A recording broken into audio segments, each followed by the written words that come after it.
And with that, we are brought back up here. Hello, everybody. We are back with that of Runarcana, your story. We're on episode 11 now, and I apologize for that of last session being a slight bit of an unfortunate end as uh, internet issues, essentially tornado warnings. You know how the stuff goes. With that being said, though, before I get into today's session, who would like to give me a small bit of a recap for that of a small bit of a inspiration? And you don't specifically have to be the you don't specifically have to uh, be someone without inspiration. If you want, you could give it to somebody else. Well, I think I would like to give it a try.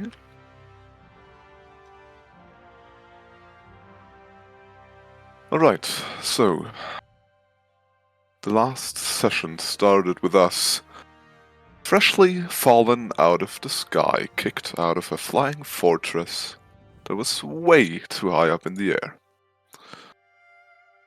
We managed to land safely, despite all that, not last thanks to a mysterious swordsman, who later introduced himself as Yasuo,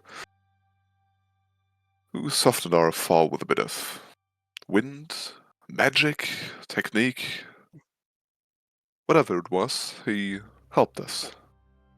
And at the same time dispatched of a group of hired blades, some sent to kill him. But yes, the situation afterwards was a bit tense. Yasuo didn't trust us. Some of the party members did not trust each other. And it was really a bit tense, you know. But in the end, we all resolved to set our differences aside for now, at least until we figure out what exactly we were meant to be doing here, and where we were to do it, and also where we were right now. Yasuo offered to lead us to the nearest city as our actual Ionian group member, Thule, had not been here in quite some time and wasn't sure where exactly we were and how the geography of his home country changed the last 20 years. Given that a war had ravaged the lands and they were very much magic and prone to change to begin with. The rest of us also felt this magic. Just flowing through the air, flowing through our bodies, although it did not change anything just yet. We then began traveled for about half a day, until Yasuo led us to a building complex built over some water.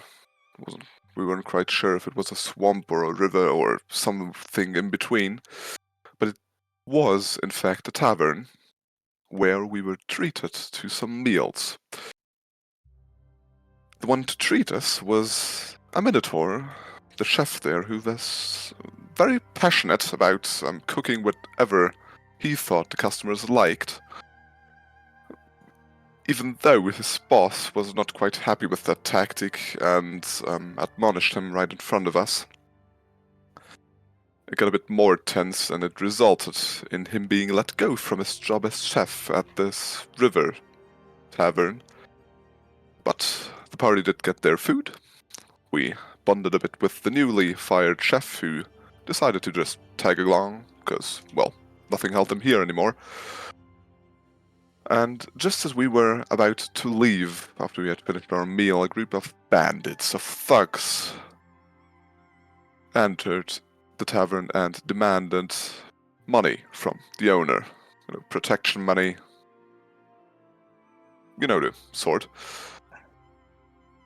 The party managed to put on an intimidating face, and we diffused the situation and made them leave. And we in turn also turned to leave, and that's where we ended the last session.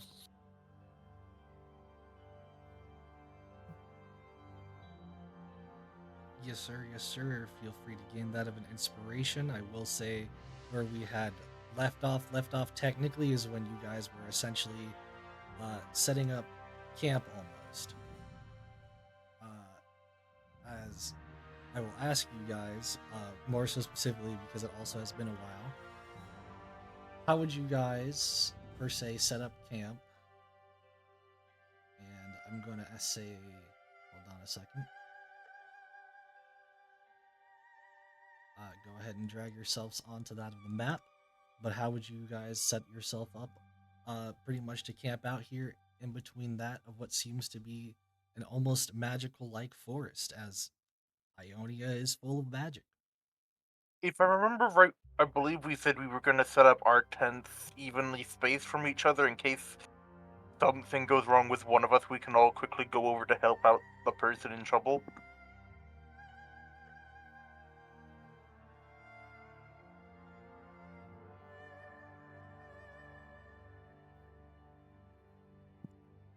That would be sensible.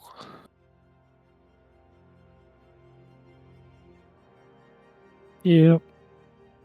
Cal will maybe look for if there is a ledge that is not quite so easily accessible, from the ground we're currently on. He would maybe try to set up camp up there.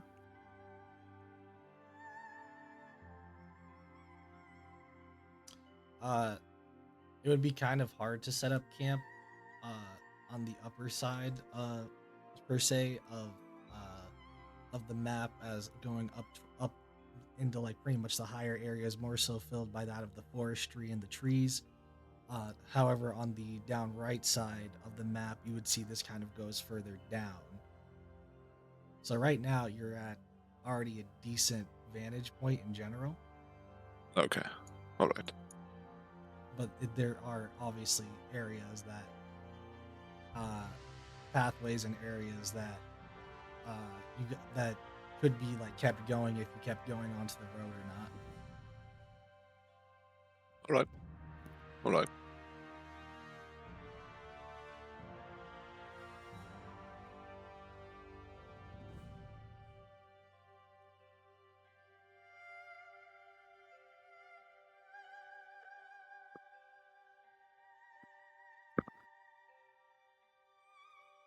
And then I'm just missing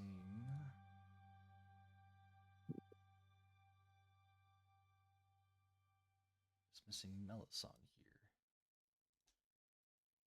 here. Because my token picture has changed. I'm trying to change it. Hold on. That is beautiful. Mm-hmm.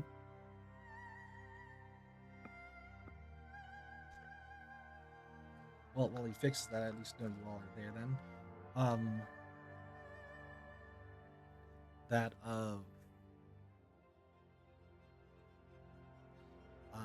that of the group being pretty much setting up camp. As I was asking you guys, how are you setting up camp? But I more so mean, what specifically are you doing to set it up, not just like a placement thing.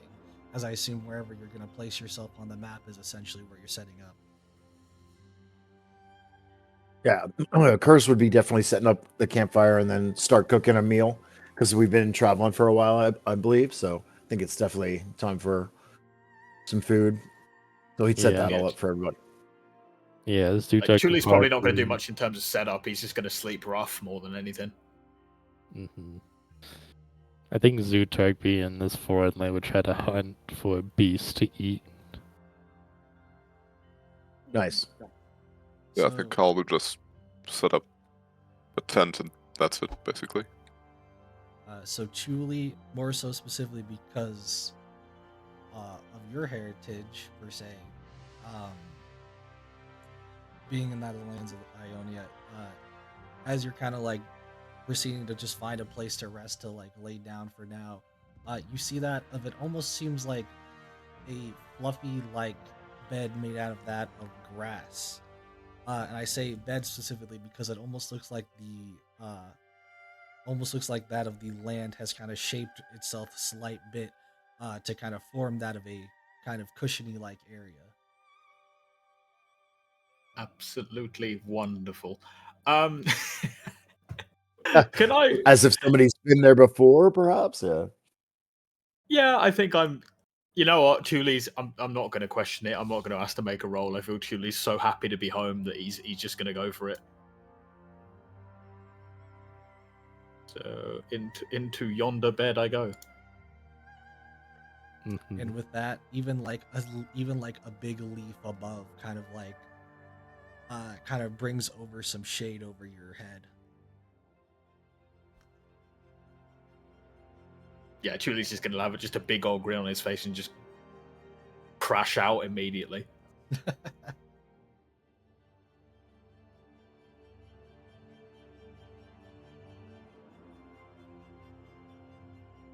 Yeah. Can I roll to see if Zutek finds any animals around that are worth eating? You can look around in general, but there are plenty of animals just around in general. The issue is with most of them already seem like they're keeping their distance away from the group, and it's pretty obvious.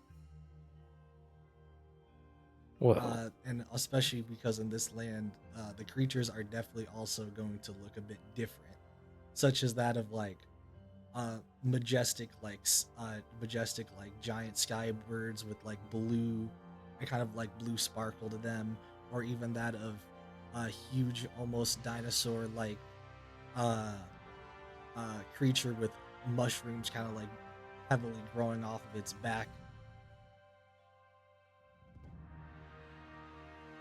yes. A challenge. That's one way to put it. I mean, he is known as the headhunter for a reason. Alright, but yeah, I want to see if I can try to catch one of these. Maybe like, not a giant creature, but maybe like Catch or a kill. medium-sized creature. Yeah. Catch or kill. Well, he's gonna try to catch it and then kill it. So you're pretty much trying to kill it in general. Yes. Go ahead and give me a nature roll. Nature.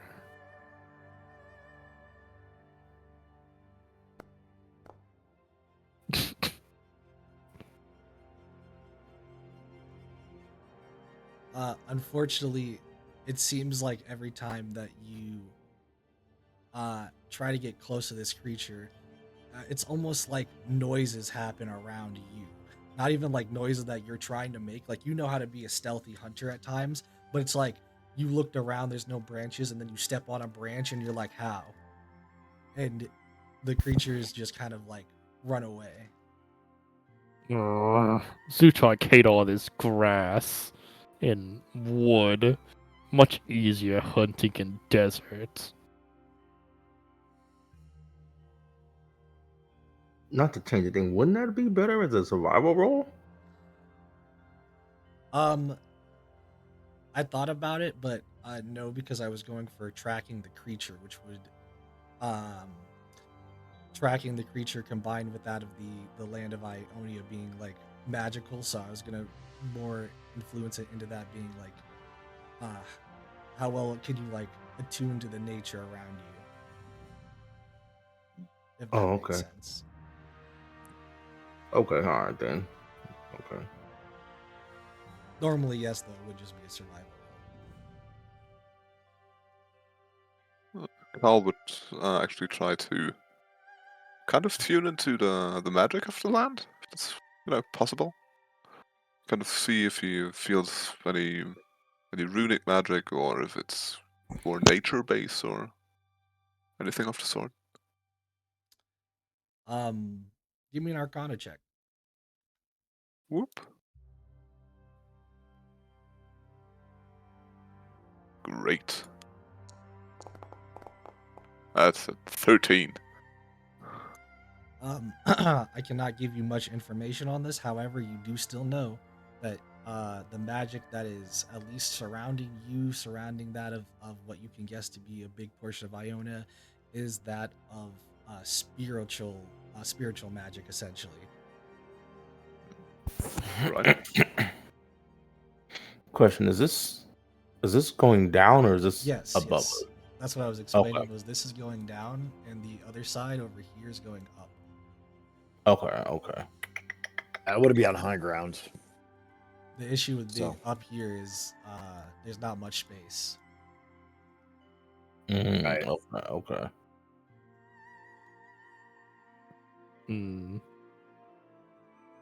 I guess since Zutarg was unable to find a beast, he's gonna try to go over to this tree and try to climb up it. What are you trying to climb the tree for?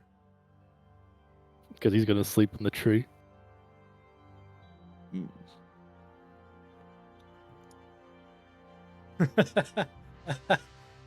Okay.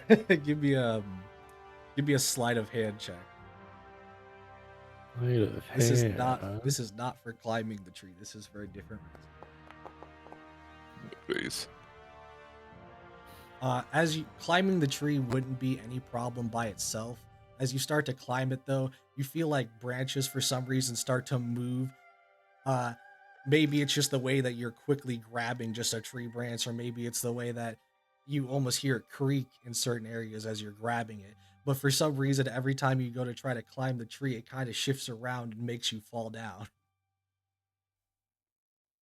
Why are all these trees so hard to climb? And he's gonna take his mind and start bashing on the tree.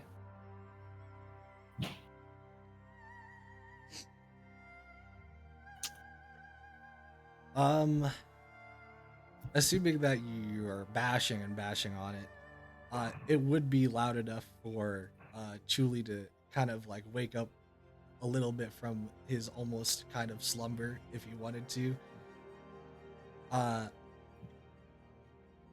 However, I will say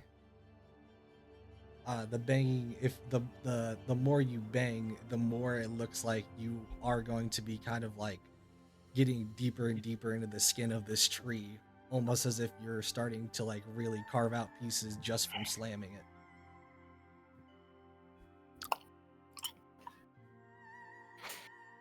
I don't think you should damage the trees. I think that's not a good thing to do here. Getting a bit of a feeling. And Kurz will What? say also he'll say I second that. He's like, I wouldn't do that, mate, if I were you. What do you mean? It is just tree. What's it gonna do? Bite me? It may. Yes.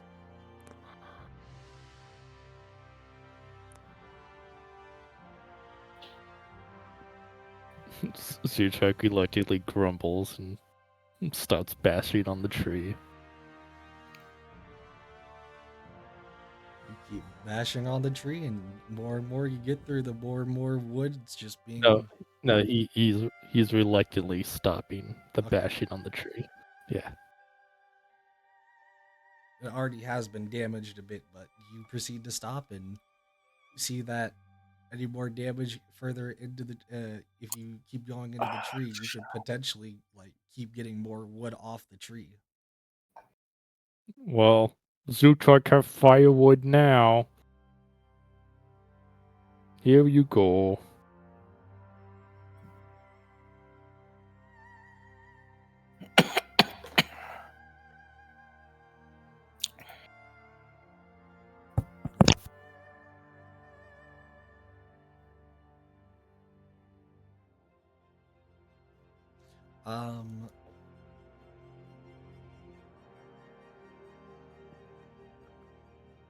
As for that of the night though, as it gets further and further into that of the actual like night being like starting to get past midnight, assuming everybody or anybody who wants to be would already start to, if not already be going to sleep at this point in time. However, I will ask also, Kurz, if you want to include whatever you made for camp, you can as well. But Oh yeah, I feel like I was just picking things that maybe fresh herbs and plants and whatnot, and then I'd throw a little bit of some kind of protein, maybe some dried meat that I had with me. Make some kind of cool stew out of kind of something out of nothing type of thing. But it would be and I do have my seasonings on me and whatnot, so I would make it actually pretty darn tasty for being something out of nothing. I'm gonna roll a cooking check or something. I mean, you can if you want. This is just for more so RP, but Just for fun, right? might as well have a full belly with it. Cooking utensils. Where's the cooking utensils?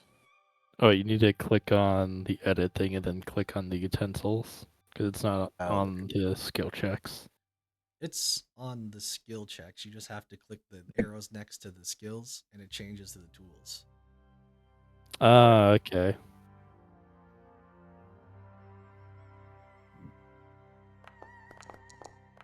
Oh. What's that? Is that a natural 20 or is that a 1? That's a 1. Oh. That's unfortunate. That was a 1. Oh shoot. All right. Well, it didn't turn out that great then. Nah, it's alright. Technically, Sorry, you guys. You were with advantage, but even the first number would have been 9. Yeah, even I the think you worst roll one. with Yeah. advantage for a reason. I don't know. But you got a 9 on that, which turned to 13. So it's okay meal.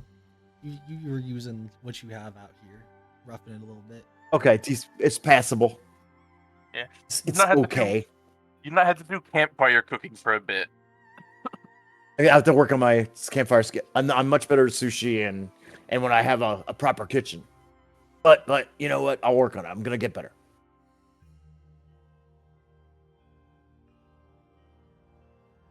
Yes. Where is it? There it is. So, as that of this place does start to kind of get like a little bit more foggier in the area per se. As we get further into that of the slumber of the night, would anybody still be awake at this time? Assume we would do shifts, right, guys? Yeah, like we do. Yeah. I would We do a assume watch. so. We would do a watch rotor. I And would definitely offer to take first watch because I would want to. I tend to the fire too while I'm doing it. Yeah, I think those of us who have like dark vision would be in the later night, and those of us without would go more into the mornings. And good point because I do not have dark vision, so that's perfect. I don't You just do think I target. have either.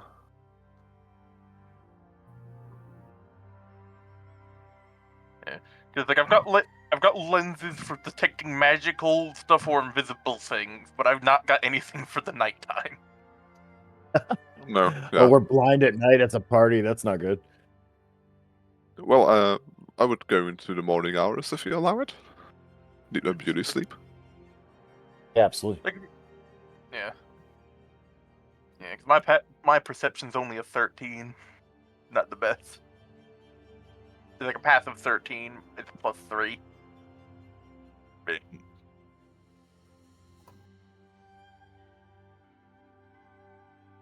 So who's going to be awake? Let's say as I was saying, it was getting foggier towards midnight. Who would be awake at that of midnight? And would everybody else be pretty much falling asleep or asleep at this point?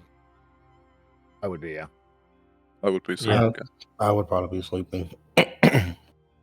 Yeah, Chuli's sleeping all the way through. He's not taking a watch. Really? Understandable, honestly.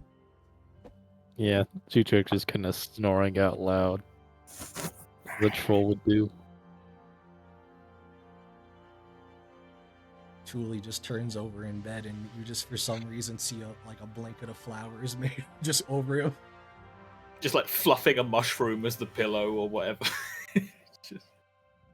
It's like, oh, how convenient. Yeah, this totally isn't toxic at all. Sorry, who was awake? question. Is this during first watch? Yes. Okay, then that would be Curse. Kurs. Give me a perception check with disadvantage because you don't have dark vision. Right? I think so. Oh, you're correct, yeah. Oh.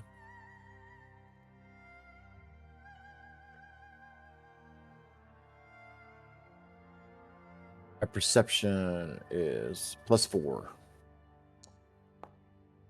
Okay. Is that a 20 or a what? That was a nat 20. Oh, shoot. So, anyways, That's not great. you're looking around, keeping your dutiful watch, and nothing seems out of the ordinary for now. Okay. You, Sorry, guys. one thing I will say that you see is that you see that of lights dancing almost. Looking up into that of the sky, that is where you would guess to be like where the stars would be, except it's not the stars that you're looking at that are dancing. It would be like lights almost representing stars or surrounding some of these trees. Cool. Okay. Well, I'm been living here for a while, so this is probably I've probably seen this before, so I'm probably all right. Nice.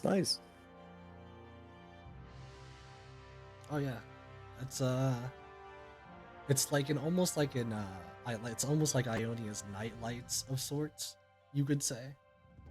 I would be definitely like watching it. Like, wow, okay, I have to be at watch anyway. I might as well look at something cool, you know. Fair enough.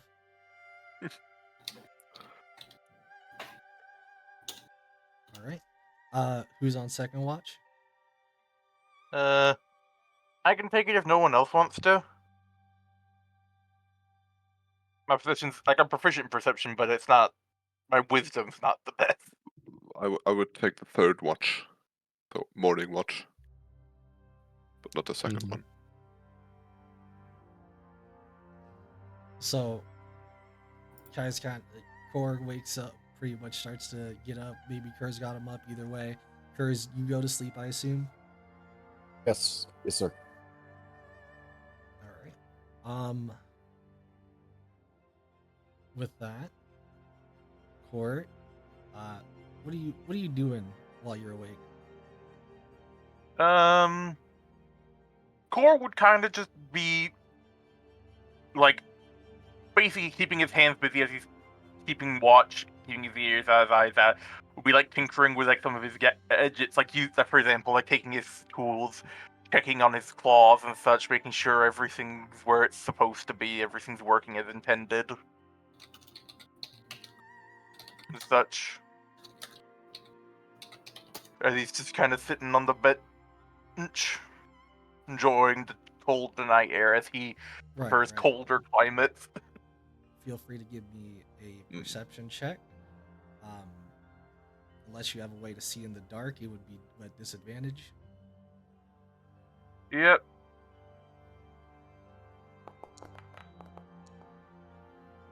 Uh, 11. That was an 8. You look around as you hear that of a almost like that of a branch being broken, preparing yourself. You look at that of a bush rustling, rustle, followed by that of a very swift scream coming out of it, where you see that of a bunny, a weird, taller bunny than what you would normally see, but one to have almost fang-like teeth, almost like dagger-like teeth on its left and right side. However, it does proceed to jump and run away off into the distance. Or just kind of blink slowly after seeing that. What is this saber-toothed rabbit? You Before- look at the rabbit that's running away, and the one thing else that you notice is there seems to be one eye in the back of its head as well that looks at you as it's going away. Oh, Yeah. that's There's an eye in nightmare the- fuel. With an eye in the back of its head. That's gross. I guess someone took that expression too literally. He said that he would begin finishing off his little checks and doing his little whetstone sharpening and stuff.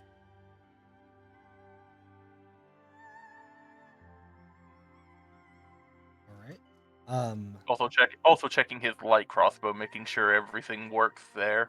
He doesn't use it much, but better to have it work. Understandable. With that being said, though, after some time, your shift comes up. You'll go and wake up with the next person. Me. You'll give him a gentle jostle and tell them I imagine like the natural cold he brings with him would also probably help with that, because I imagine getting a cold metal hand on your shoulder would probably make anybody wake up. Well, cold fingertips, because not his entire hand's metal, but get the point. Yeah. As you would go, but she's done. It is time for your turn. Of course, yes. Thank you for waking me up.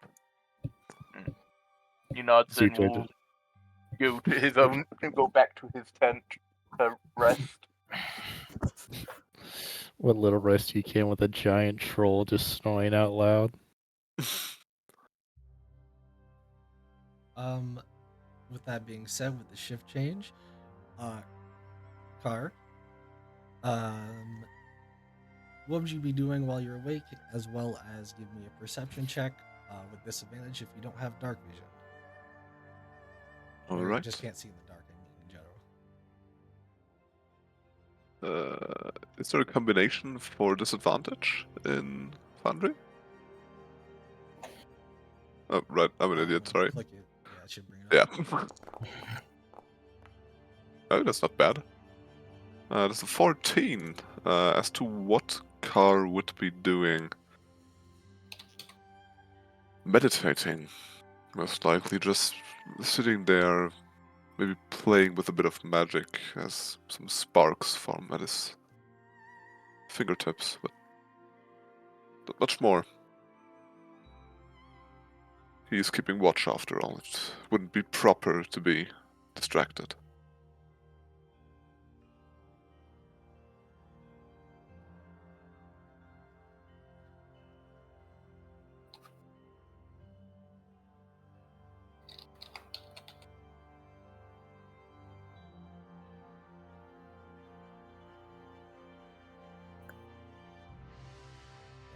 Fantastic. Here we go. All right. At this point in time, I would say obviously that of the third shift is still near the beginning of the third shift here right now, and that would be probably like what, 5 a.m., 6 a.m. if you were given it a time. Yeah, something It's like pretty that. much still dark, but will turn light somewhat soon. Not soon, but soonish. But with that Car, you will proceed to look around and see as that of a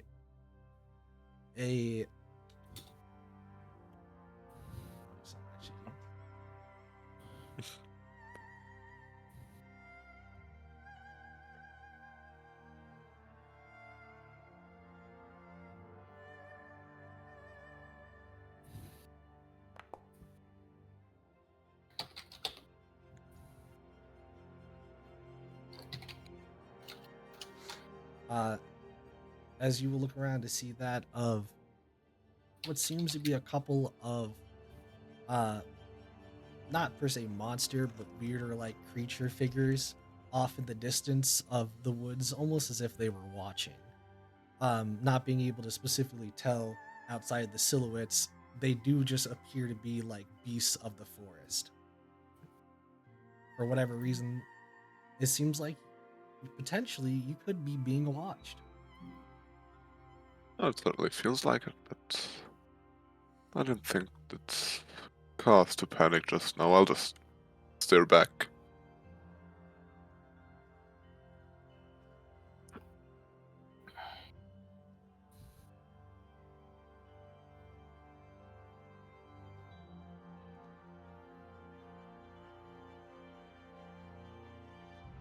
With that, I'm gonna roll this one more time.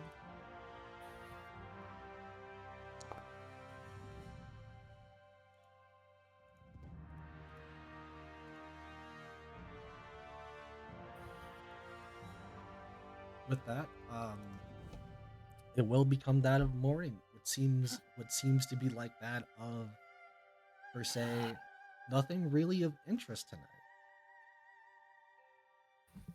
It certainly looks like it.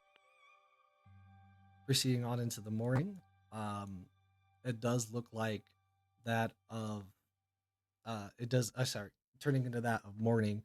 You guys hear that, whether some of you are still waking up or not, so obviously all of you can get that of your long rest, but you guys waking up will start to hear that of essentially a flute being played, that of a pan flute. A very soft but harmonious melody coming from that of Yasuo. I was gonna ask, what the hell has he been doing the entire night? Are you asking me or are you asking him? Well, I'm asking you if he was with us in camp. I mean, as far as you guys know. Huh. Well, that's not concerning at all.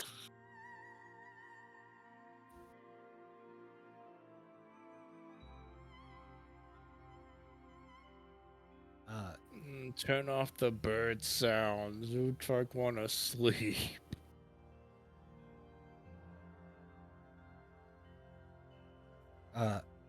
Yasuo, after a little bit of playing, proceeds to kind of not really like yell at you guys, but yell to let you to more so towards you guys. It's time to get up. We have to go places. Come on. Truly, Of we'll just like course. stretch out, and be like, good morning, friends. Ah, Good taste morning. that fresh Ionia air. Curse will wake up and start doing push-ups and sit-ups, stretching, that kind of stuff. Immediately. Immediately, like he's been trained. Have to do it right away. It's part of his Mellow. training. Mellows will just get up from using his bag as like a little pillow and dust himself off. Like just kind of wipe all the dirt and stuff off of him.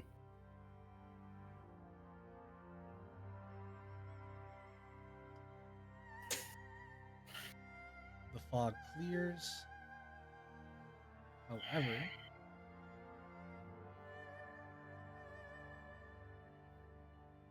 light rain does start to proceed to come into this morning. This weather effect. Still at the very moment, protecting you, Chuli, as long as you are under that of the leaf. You are not really in the rain at the moment. Anybody else that would be outside, obviously, would be though. But as it starts to lightly rain in the morning, Yasu proceeds on, and it's about time that we head back onto the road, so we got still probably a week's journey worth. Very well, lead on then.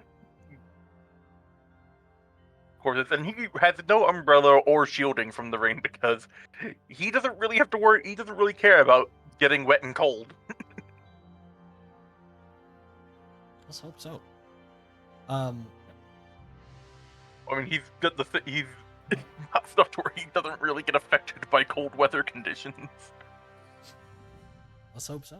I say that because Does that include water? Like, see, this is only because I'm putting this out there. The cold weather to water. If I were to be like the water's making you cold, yes, that would activate. But I don't think that would activate for every situation that water is in. yeah, that's what I'm saying. I was like, I don't think that just protects you from water like that. Like it just. Yeah, that's the thing. So you don't get cold at least. I'll tell you that. Well, Kurz loves the rain because it then he gets to skip a bath. So he's all about the rain right now. He's gonna utilize it. Skip it up. Yeah, like wild. He dries himself off after when he can, but it's like he doesn't have umbrellas or anything. He does have a brush. He does he brushes himself out at least. So he's not a savage, but he's gonna definitely utilize the rain. I mean, Carl just likes the rain. Wasn't much where it came from, so. I imagine Sutok just freezing his ass off. So We don't like this. Me cold. I'm gonna ask you guys to kind of like represent yourself as like a marching band party here. However you want to make that look, but Yasu would be leading you guys. Well, obviously, Sutok would be in the front. Come on. Or I'd say it's in the middle area. It's just a general. somewhere. It's just a general idea. It doesn't have to be specific. Kurz would No, take up no. the back. That makes sense. Because you can kind of watch over everybody that way. That's good.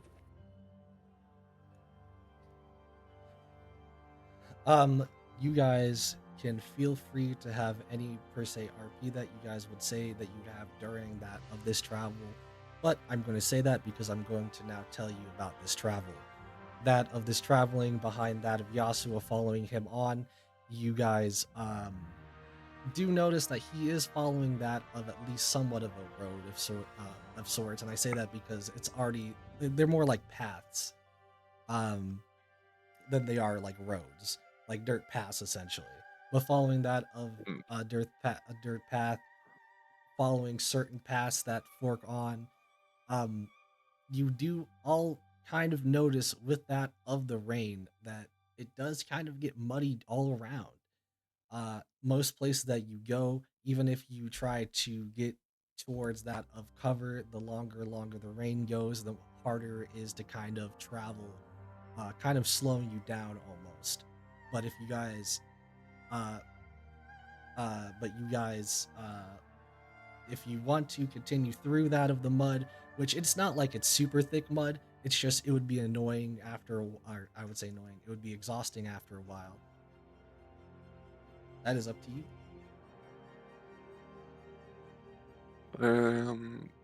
Well, Carl will just float above the ground for the entirety of the journey, so. Then you're not affected by this scenario. Yeah, I'll take a look Just out stretch for it along. Yeah, I'll just stretch it along. companions. I I'm imagine. probably somewhat used to that. Yeah, go ahead. Everybody that basically doesn't have a way to avoid it, aka basically just car, give me an athletics roll. And on a 15 or more, you succeed. On a 14 or less, you gain an exhaustion. Damn. Wait, is this like difficult terrain or something, or? This is like difficult terrain, but it's more so because of it's a distance that you guys are going. You guys are just like trenching through, not trenching. You guys are marching pretty much through that of mud for days, essentially. Well, 4 got a nat 20. What was the threshold we need to hit? You need to have 15 to succeed.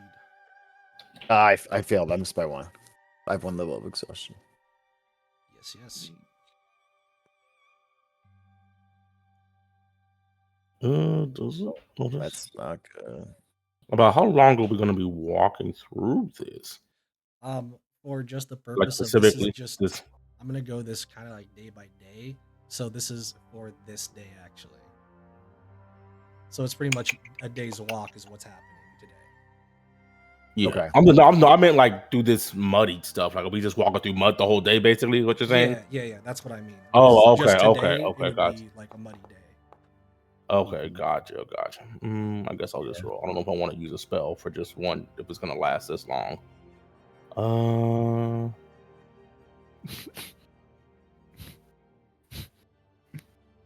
Oh, Thule. Poor Thule. Thule, you can. Yeah, I'll just do my roll. So what is it? Roll? You said what are we rolling again? Sorry. It's an athletics. It's an athletics roll. Okay, gotcha. Yeah, no, that's fine. I just wanted to make sure. Long distance. Yeah, damn. Nope. We all rolled 8s. Jeez. That was Damn. 3 8s. I mean, I Zutar- passed. Zutar, Car, and me are the only one who didn't get affected by it. I could just see Thule just like walking around like, oh my god, that tree's still here. I remember that tree. And then just like taking a step into a puddle and his leg just vanishing in mud up to his hip. Imagine having to roll like a bunch of fucking peasants. Honestly. Yeah, come on, Thule. I thought you were from this place. Hers was excited to like try to pick up some herbs and like veggies or forage on the way. But he's like, guys, I'm too tired, man. This mud is killing me. I'm up to my shins in this thing. I think like Ionian mud. This is no joke. This stuff. Give me an insight. This is not- Truly a majestic What land. do we mark exhaustion at? Meanwhile, for it's like, this is not so bad. If you click on your status effects, when you click on your token, you just have to like click it to get more, and then Oh, to okay. like lose it. Okay, I gotcha. But yeah, Thule, give me that insight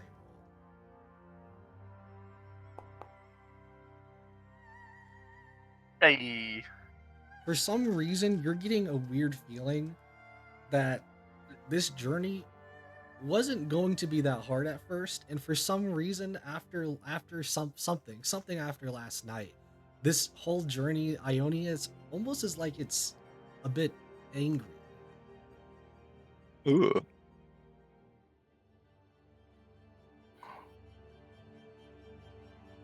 For whatever reason, who knows? Thule's is gonna, Thule's is gonna like seem a little more on edge on the journey. It just kind of like seeming very wary of the wildlife and things. Really. Or looking to Thule would go, is something the matter? You The seem land is on edge. The land is different than I remember it. The spirit of the land itself seems agitated. This should quite literally be a walk in the park, but I don't know, it's as if it's responding to life itself with irritation. Oh, I mean, great. Now the forest has feelings now. Thor kind of turns to Zutar, because I'm pretty sure everybody heard the kind of him bashing a tree the other day. What? We needed firewood. I got firewood. What's the problem? Do you think what he did the other day would be enough for this, or would this be something else?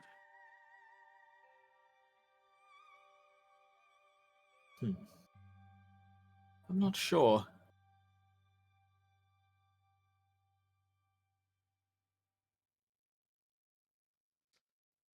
Continuing on though, you guys, I'm gonna use this map pretty much for the travels, but you guys proceed to find yourselves at an area again where you are able to sit down and rest and camp for the night. However, the rain is still going; it's still muddy all around, making it kind of a worse environment. Meaning, even if you try to get multiple hours of sleep, you will not get a long rest tonight. Oh, jeez. Oh, damn, okay. As for my kind of rule on kind of like a long rest is usually you need to be able to sleep in somewhat of a safe place. It was somewhat more safe before for reasons. Now it is definitely not. That Oh boy. Okay. I say we stay kind of close together and just get the best sleep we can. That way we're the most protected. Yes, that sounds reasonable. There's something I'd like to try, like as we approach sundown or anything. I'd like to take bird form, and I want to get kind of like a bird's eye view of the area. I want to see if there's anything like, not off in like the horizon or anything, but anything like, say, within a couple miles of us that looks like, there's like unnatural fires or just anything that looks like it would be causing the irritation, like immediately within view. It's a great idea. So for one, I'm going to tell you, if you go to your story and then extras, Julie, you have that as an actual character sheet now. I do indeed. And secondly, I will tell you that I'll just say that you can go ahead and do it. So I don't really need to check specifically, but as you proceed to fly up, get a bird's view, you kind of see somewhat of the land around, and you don't really per se notice anything amiss outside of Ionia being Ionia with the magic spirits around.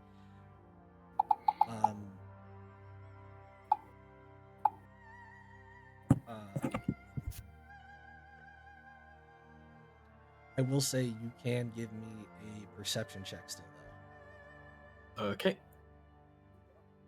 Cool.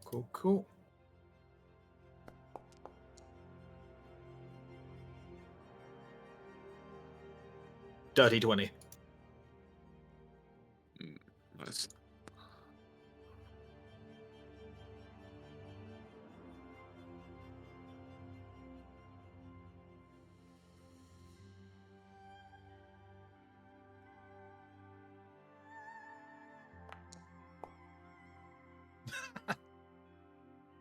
Oh, jeez. All right, so, this is gonna be blatantly obvious because I rolled a nat 1, but you see that as you're taking the bird's eye view, to be that of off in a bit of a distance, but not too far away from your party, but far enough to where it looks like potentially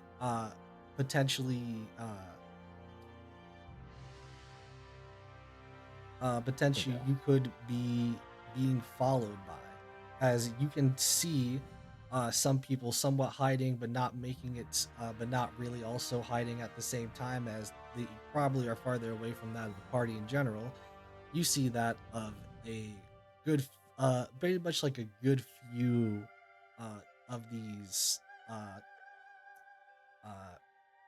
highwaymen that you guys had seen before at the previous sushi shop. Oh, good. There we go. And with that roll,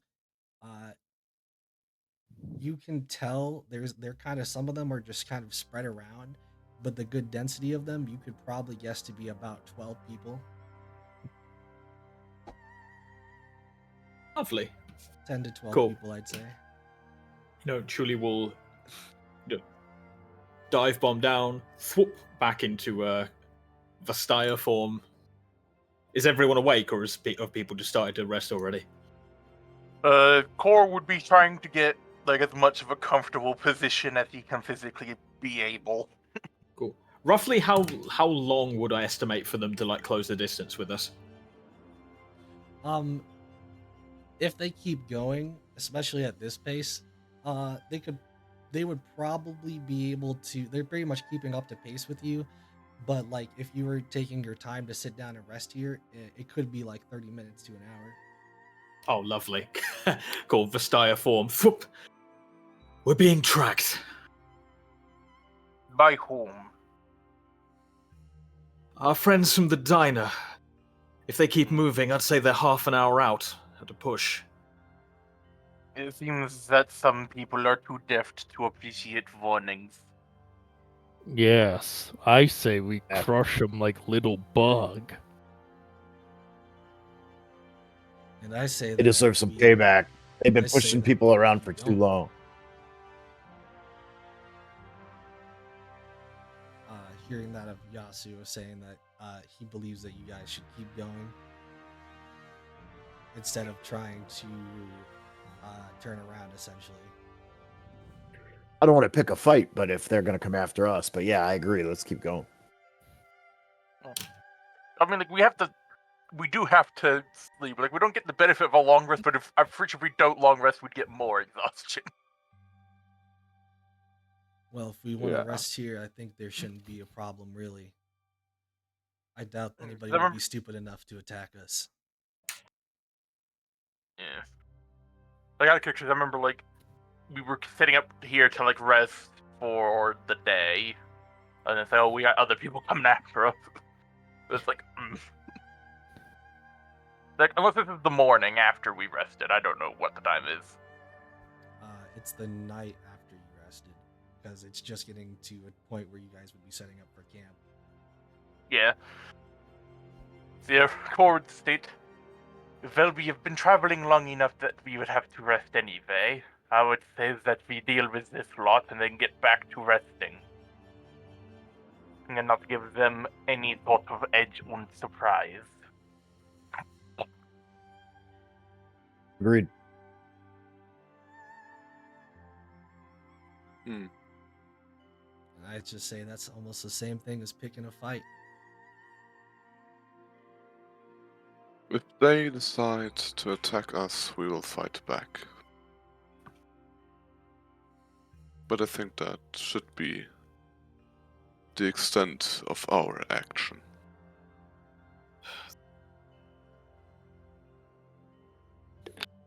Like we The said, land's let's keep already pressing upset. forward. I can agree to that. Yeah. So we The should land just stay itself coward. The land And itself Yasuo. is already upset. Let's not be the cause of any problems. We either rest Yes. up or we move forward, but let's not move towards the fight.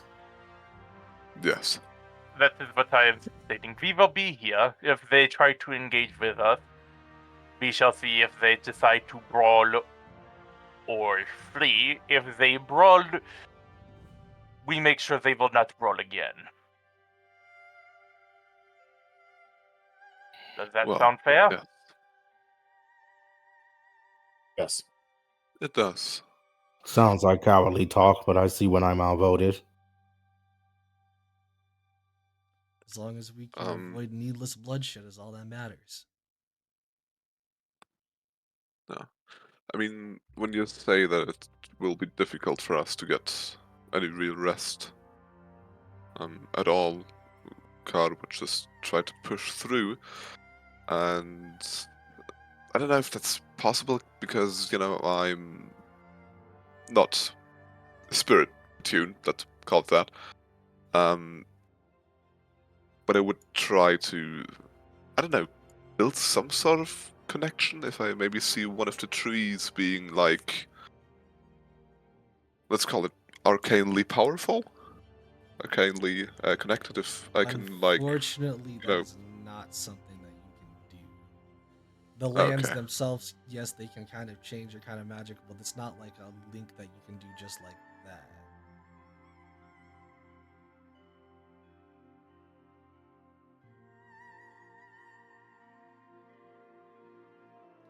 However, what do you guys want to try to? What do you guys want to do then for tonight?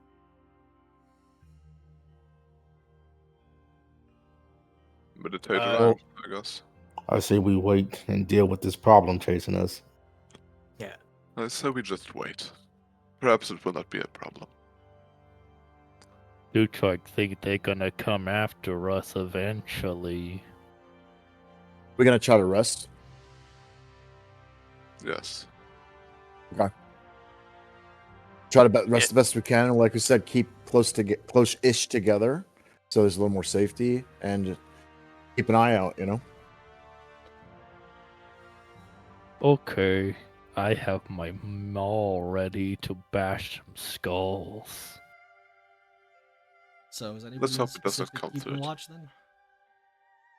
Yeah. Yeah, Chuli will take first watch for this one because he spotted the problem.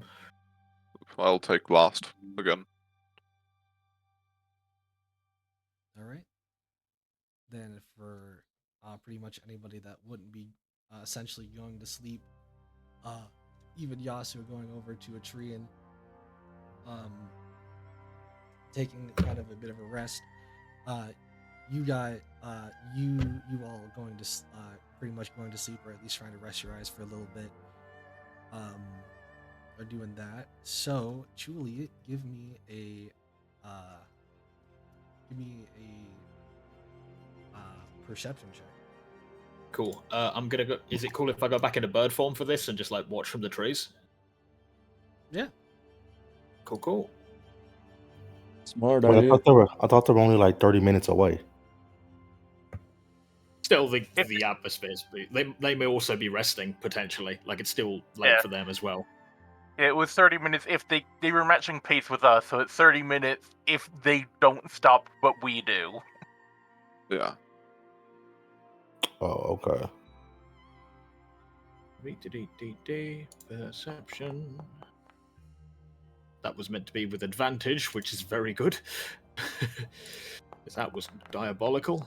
Wait, Oh no! And that was also diabolical. Lovely. That's Never hilarious. mind. As you're trying to keep your eye out tonight, especially for that of these people, you already know where they were before, so you kind of like look around and you do see them. The only issue is as you're kind of watching them from the distance, they don't appear to be moving.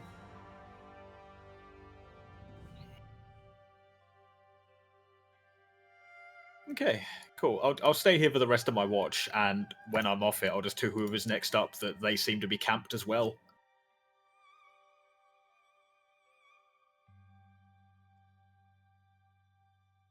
Who's ever on next watch, go ahead and give me a perception check. I'll be on watch. I haven't done a watch shift yet.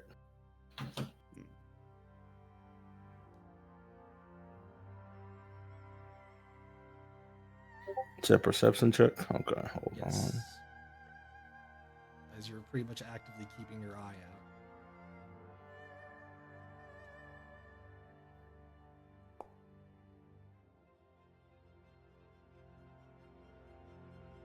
$27. Nice.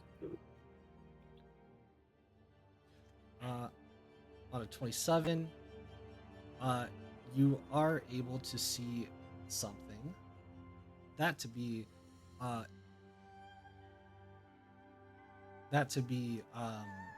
see actually if this works. Oh, wait, I'm not opening it.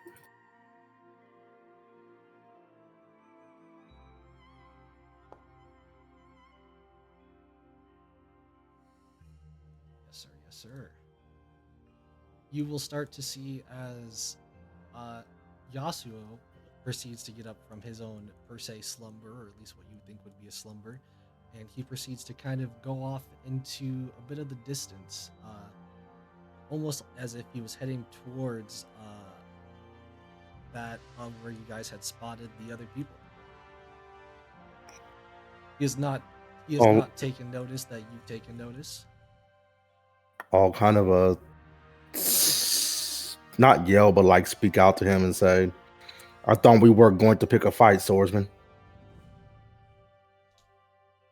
He turns around, looks at you, and he kind of like puts a finger up to his mouth, and almost like a shush sign, and is like, "We won't need to," as he proceeds to keep going. I won't say anything else. I'll just let him go then. Proceed to lose sight of him for now.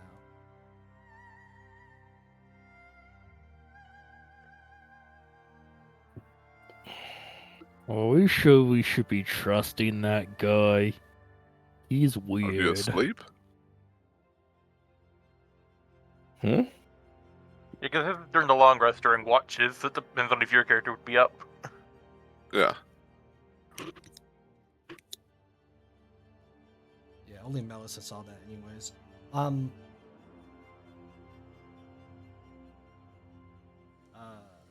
As for that of the rest of your shift, nothing out of the ordinary. No movement. Just almost the feeling of being watched, but the feeling of being watched is not coming from that of the direction of the camp. It just feels like you're being watched in general, almost as if like the animals of the forest were watching.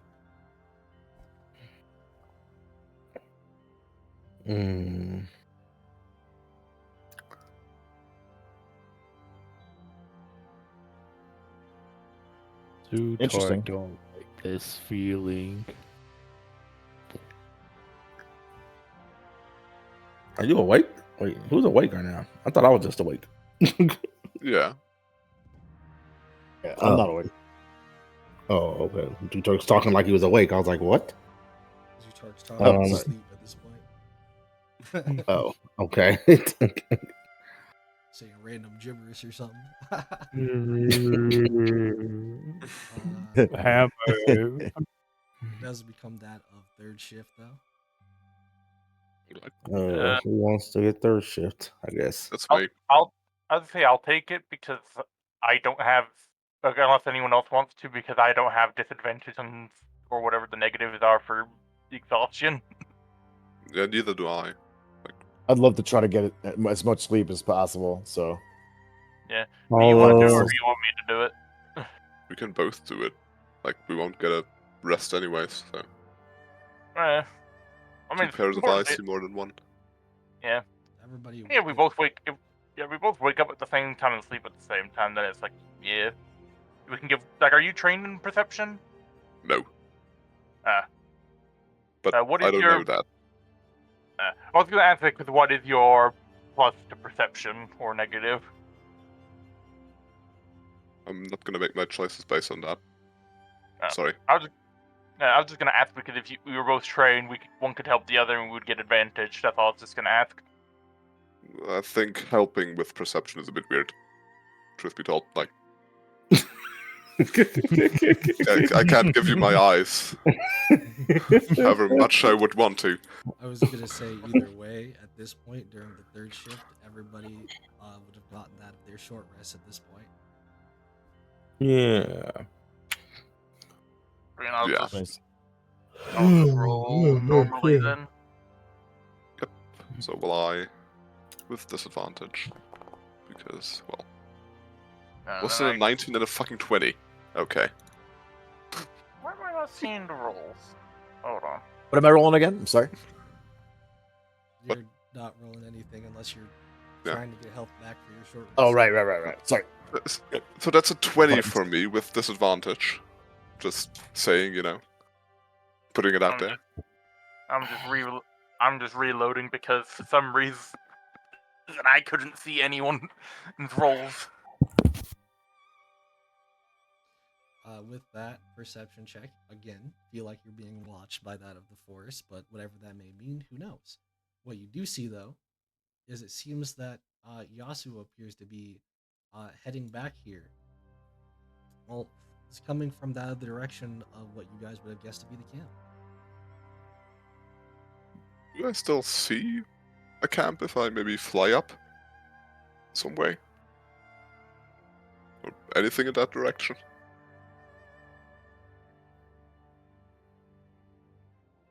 If you actually fly up, yeah, you could potentially see the camp, yeah. Are there, like, alive people in it? I mean, I couldn't tell you specifically. You just see the camp. Like, you're not, like, going over there to look, unless you're trying to do something like that. Are there people lying around? Or can I just not make it out? Just can't make it out. You'd have to. They're 30 minutes away. You would still have to get closer. Yeah, fair enough. I'll just wait then.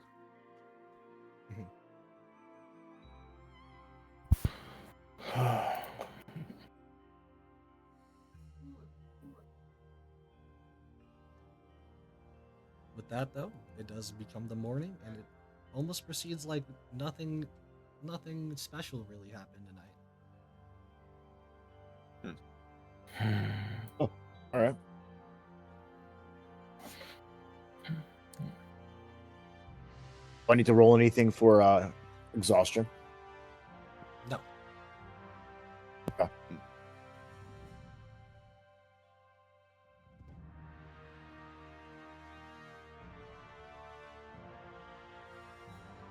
With morning comes, as once again, Yasuo starts to play that of his flute and starts to say,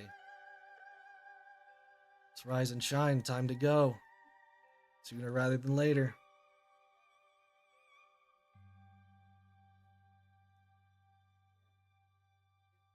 It is still lightly raining. I say lightly. It's still pretty much just raining in general for now. So that is still in effect. But otherwise, do you guys just proceed to get up and continue on your journey, or Yeah. Yeah. Yeah, we're just going to continue with the day. Just keep our eyes open, but yeah. Just floating like a few feet off the ground.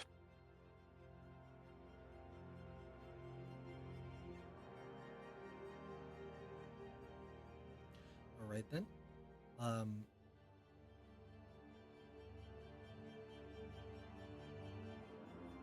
Not even just continuing on with this day, but this is for that next couple of days that it was going to be raining and muddy. Give me that of another athletics check.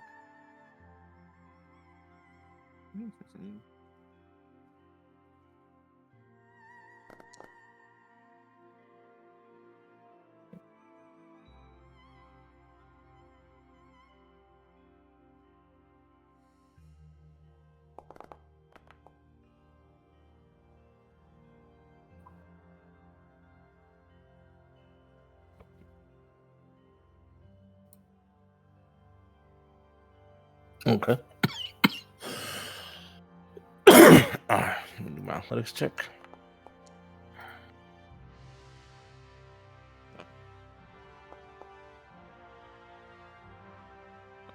Oh, yeah, minus that time.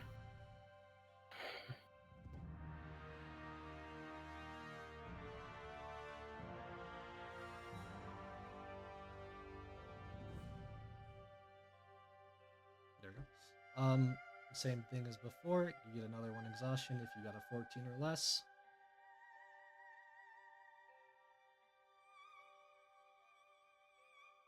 Honestly, is this much rain normal?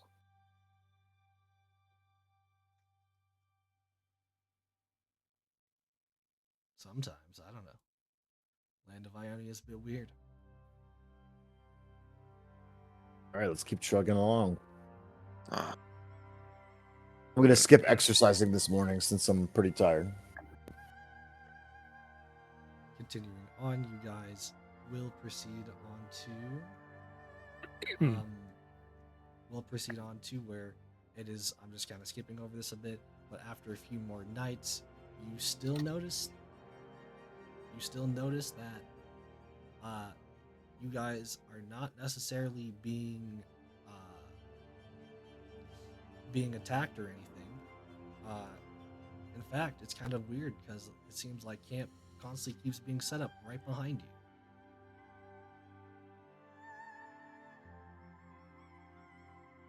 They just keep following us. To your knowledge, because you guys have already noticed them once, I assume you guys will be able to notice them again. Oh. Interesting. Hmm. They're not trying to catch up, but they probably would have caught up by now. So Are they trying Interesting. to wait for us to drop from exhaustion? maybe they're just tailing us, to see what we'll do next. it's perhaps just a group of interested locals. I've seen the sort before. Hope you're right. Although they are usually not armed or trying to extort tavern owners, but I'm not familiar with this land.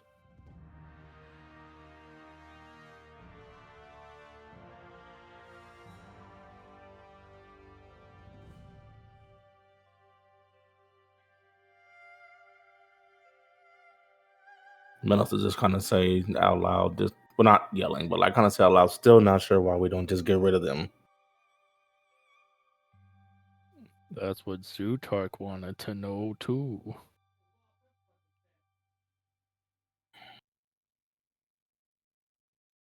I mean, the swordsman's over here sneaking off God knows where every night.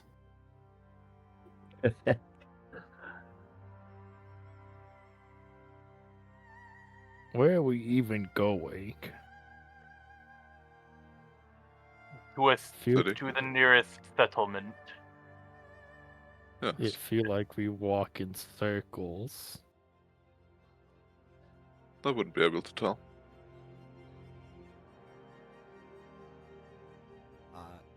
Unless you're trying to get like an actual answer from Yasuo, he just doesn't really say anything. He just keeps going.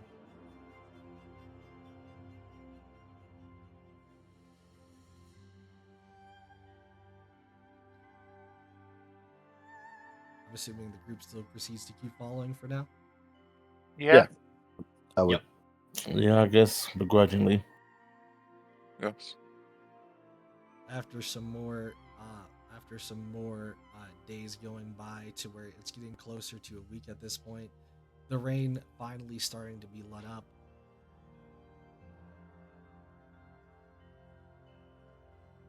Finally.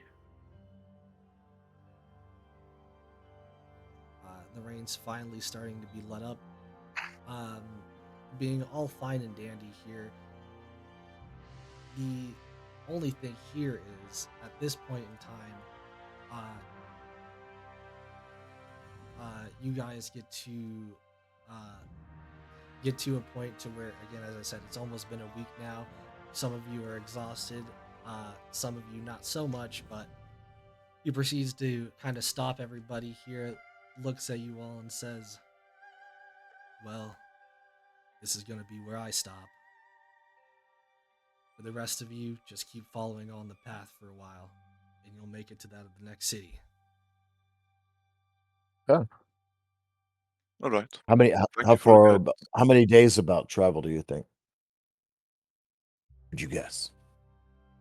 Well, if you run, probably about one more.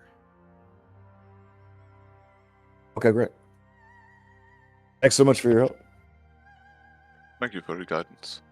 Safe travels. Kind of gives a simple kind of like wave with his hand as he's like, and I would also like to mention to you guys, I wouldn't suggest going around just telling anybody that you're saving the world. I don't necessarily say I believe you, but most people are going to think that you're either crazy or don't care. And that's just the cruel reality. We saw you taking care of a bunch of people that were not harmless. I don't think lying to you would have made our situation any better. Your situation is now out of my hands. It is. Thank you for your help.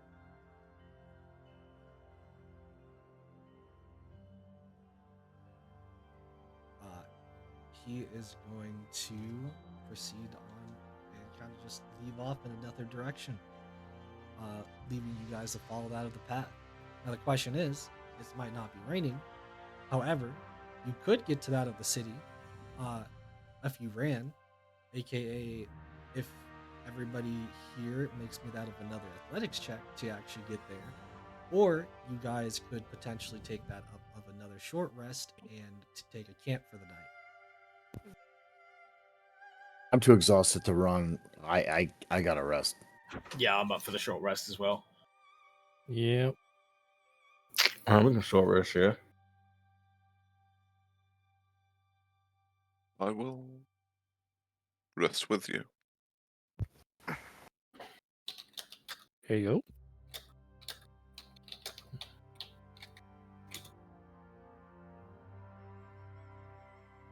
All right. What do you guys do then for this night then? I'll take a very close look Chris at will that do first camp. watch. I'll do first watch and then be out for the rest of the night. Can I actually, before I set up my own pack, just kind of fly a bit higher between the grounds of the trees and take a closer look at the camp behind us? If there Okay. are any people in it.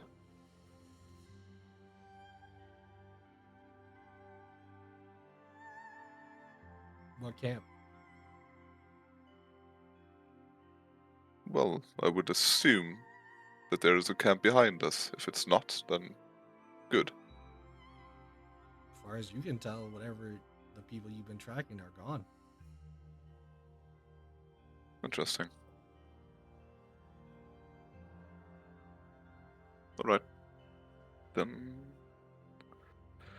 Maybe they weren't tracking us. Maybe they're tracking our other friend. perhaps, yes.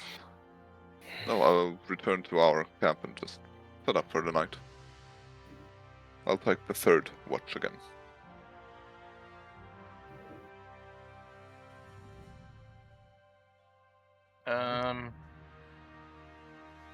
Yeah. First watch, give me that perception. Who wants to take first?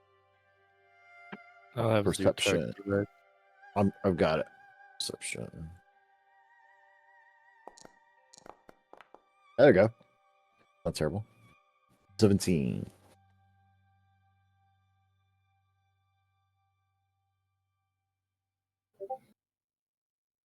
On a 17, as it's getting later into that of this night, you guys are setting up camp. It does appear to get a little bit foggy.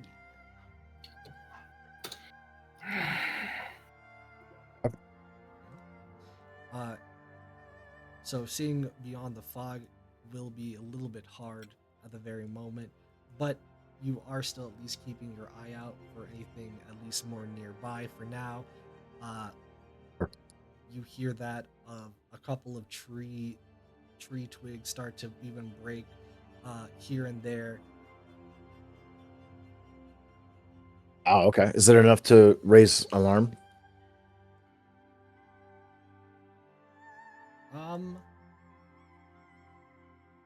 Alarm to you if you want. You could assume it's either an animal or it could be somebody. Yeah.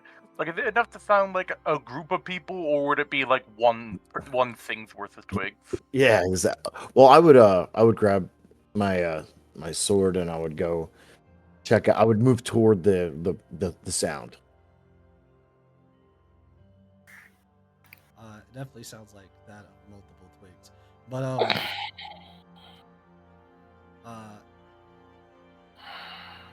if you start to head towards that of the sound, and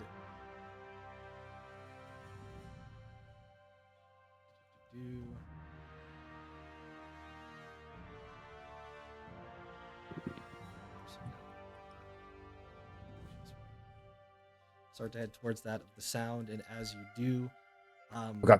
the sounds like the sound kind of makes a sudden stop, and at this very moment, a weird silence is now around. Interesting.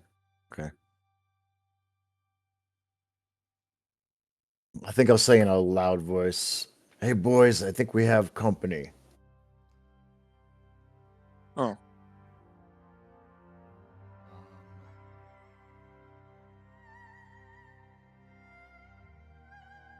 In that same vein and in that same moment, as you're announcing that of potentially company, you notice that of what appears to be popping pretty much out of the bushes almost, that of one of the few people that you guys had seen from before.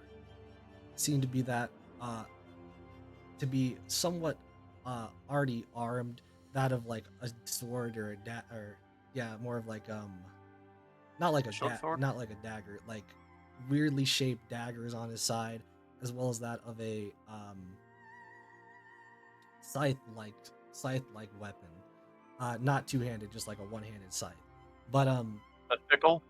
a sickle, yes.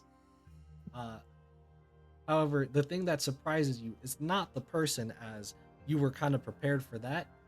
It's the fact that what was holding in his hands is not anything, is not like any specific weapon. Instead, it almost looks like that of a leash of sorts.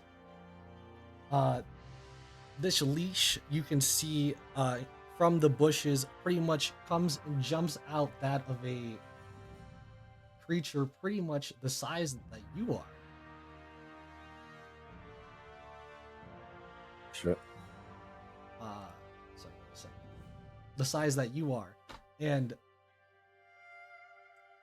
upon this happening, I'm going to show you a picture of it. But this is essentially is what starts to come and pop out of the woodworks as multiple men start to pop out of the woodworks. But multiple of these people that you see all appear to have that of a leash that they're holding, aka any bit of noise at this moment I assume would be waking you guys up, as you guys all somewhat hear that of a big like snarl coming out as you guys slowly kind of like not slowly but immediately become noticed of that of this weird almost alligator like creature that it does appear to be that of large size, so that's why I say almost as big as you. But these crocodile-like creatures have that of what you would guess to be about 20 eyes on the left and right side of their face, that of fangs, I say. Teeth, razor sharp, a multitude all around. These creatures already look aggressive as one is jumping onto you. One is jumping onto you, Kurz. And with that, Sir. Okay. And with that, would be us getting into initiative. So before Finally. before I do all that, aka as I'm setting up some initiative and some stuff here, this is the good time for us to go on break. Oh, okay. All right then. Yes. If there's anything you need to specifically do at, or that you think you could do at initiative, you can. But they're not getting surprised. They're not getting a surprise round, but you guys don't necessarily have the time to prepare for this. No, Do I just. we- Okay, Do we go for roll it. in? Okay, do we roll initiative, or are we doing that when we get back?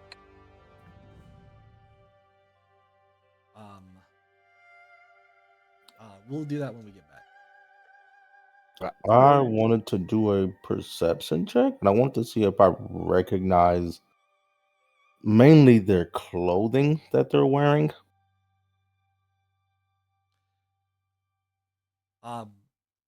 Unfortunately, I can just immediately tell you the clothing that they're wearing are Ionian clothing. Okay, I just want to make sure. Okay, fair enough. How long is Yeah, our I'm break, good. boss? I'm good. So, break first and We are- questions later. We're going on break here. I'm gonna put it for a. I'm gonna put it for a 15-minute break, but we could come back sooner. For now, I'm just trying to make it where it's 15 minutes. Back some pretty much. So we'll be back. Cool. All right. So we're going on mute.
we're back in it. I'm putting the stream back up. We are unmuted, undeafened. Hello, hello, everybody. Before I set anything else up here, I'm going to tell this mostly because it's towards my players. If you click on yourself and your icon, your token, whatever, make sure you just have yourself clicked in general. And then at the left side, where you should be on that of token controls, aka the man at the top left, and then look next to it and go down until you see that of two sword icons, and go ahead and click that.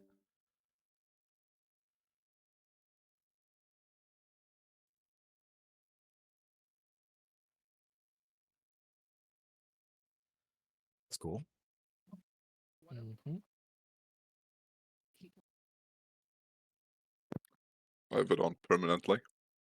Hope that's not of any detriment. It's not. It's pretty much, I just wanted to introduce it during this, but you could have it on pretty much permanently. But essentially with this, it's pretty much a HUD to help make things a lot easier and smoother. Such as seeing what action features you have, what reaction features you have, etc., etc.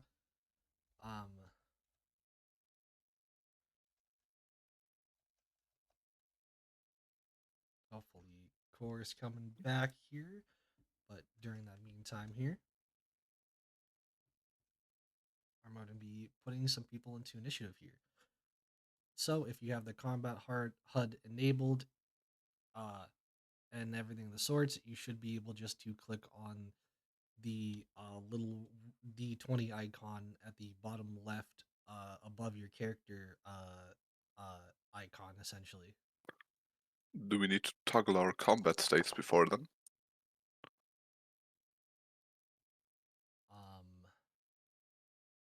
I think that just puts you into the state. Oh, right.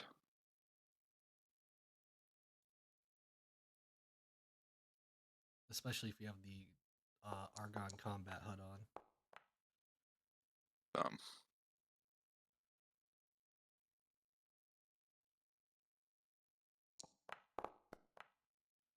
As I'm doing that, I'm going to go ahead and do some rolls here.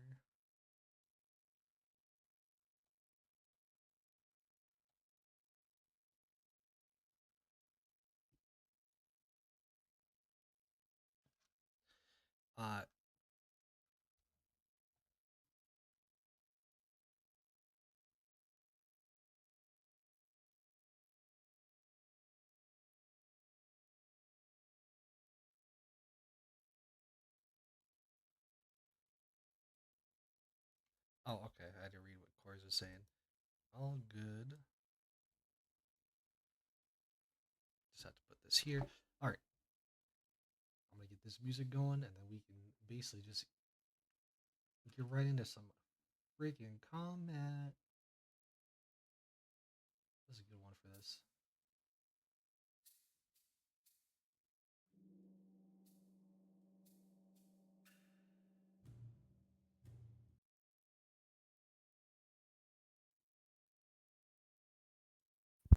Okay, I'm back. Welcome back, welcome back.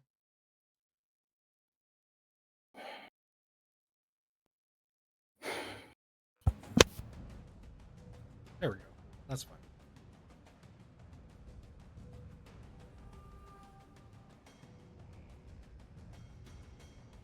My god, one of them is a drummist.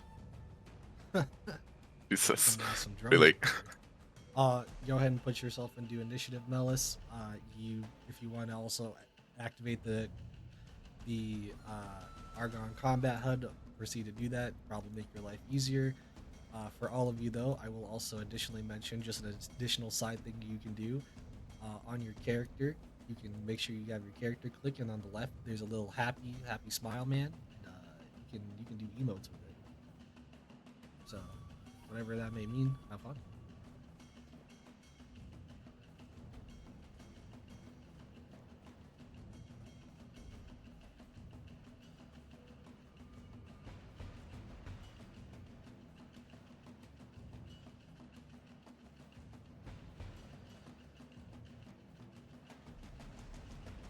do we tell the initiative order?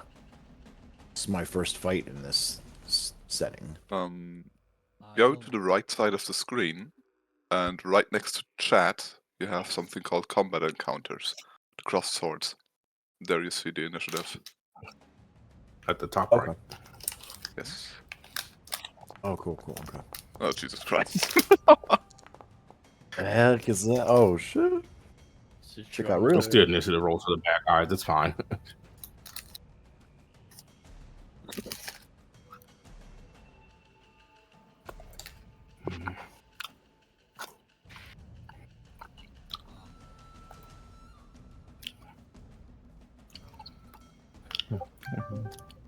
All right, we start with that of this. I'm just gonna let y'all know they're called Highwaymen. I'm gonna start with that of this Highwayman over here.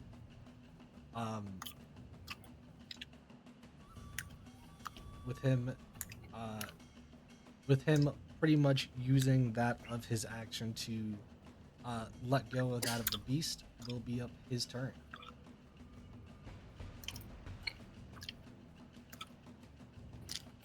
Goes over to Core. Core is not currently here.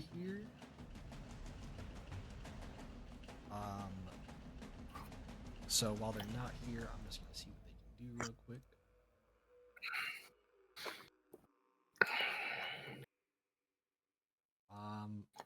I will just do something simple with them for now, as I don't want to dictate what their character will do. But for now,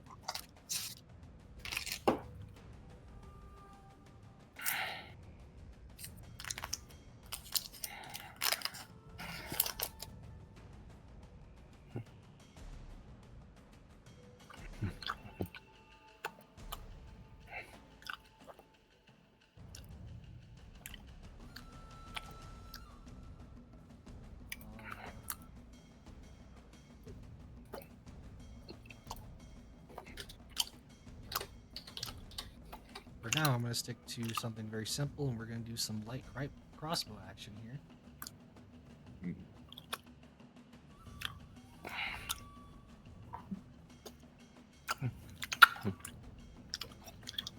Who's eating? Specific.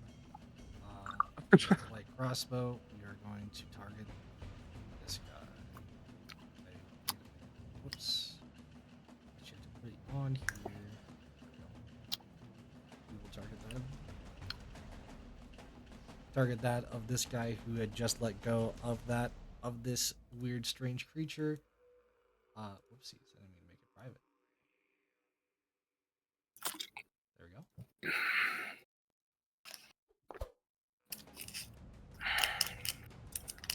Making that of a 10 does not hit. Macross, just so you know, we can hear everything you're doing right now. Okay. Continuing on though. For now, again, don't want to dictate too much of what he does, so I'll see how the rest of you guys do for now. So, leave that on to that. Two more of those Highwaymen. This one is going to use up his action to let go of this beast. And that will be his turn. And the one next to him is actually going to proceed to go up to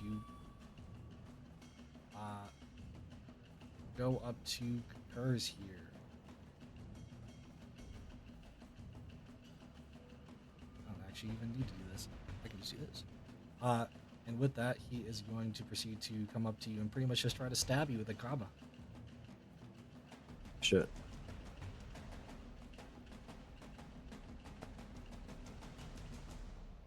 Does a 16 hit? It ties. So it hits. Beats it. Defender Yeah. wins. In my games, the defender wins, so you have to get higher. Oh, cool. Okay. Nice. I dodged it. Really? Oh. Damn.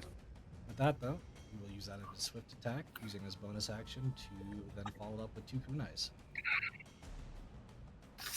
Oh, no.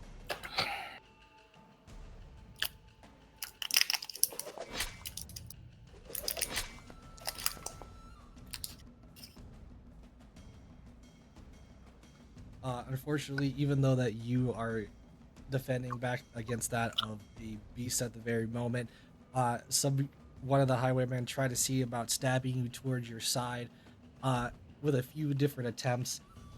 However, you were able to keep your footing in just enough of a distance that you kind of like keep him away, uh, Nice. basically at a arm's length, obviously.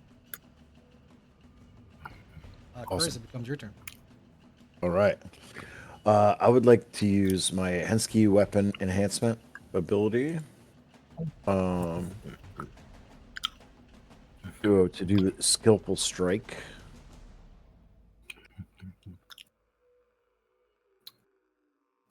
And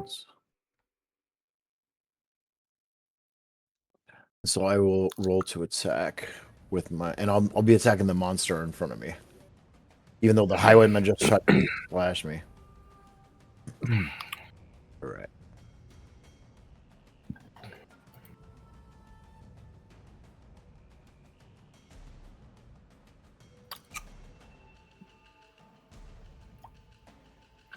Attack. Okay. All right.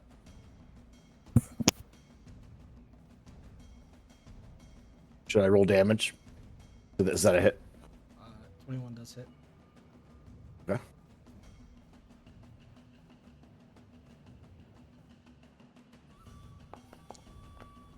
There you go. And damage, nice.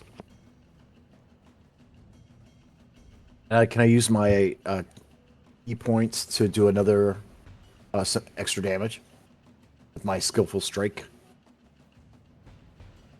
What are you doing? I'd like to use that skillful strike ability. When you hit a target with your elemental weapon, you can spend 1 key point so that deals extra damage equal to your martial arts die of that same type. Yeah, that's fine. So I guess I'd roll another attack damage. Wherever you read that, you should be able to click it, I think, and it should come up, but if it doesn't, then just roll it manually.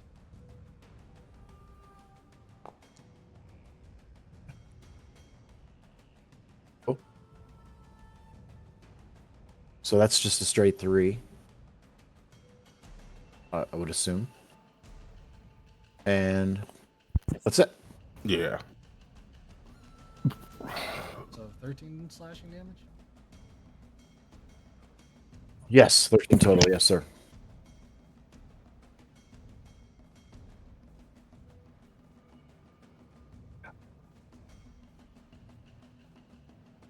Oh, you know what I also like to do?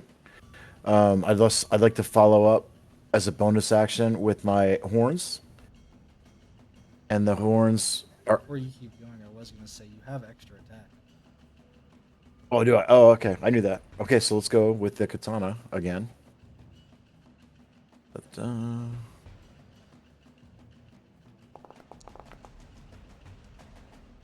right.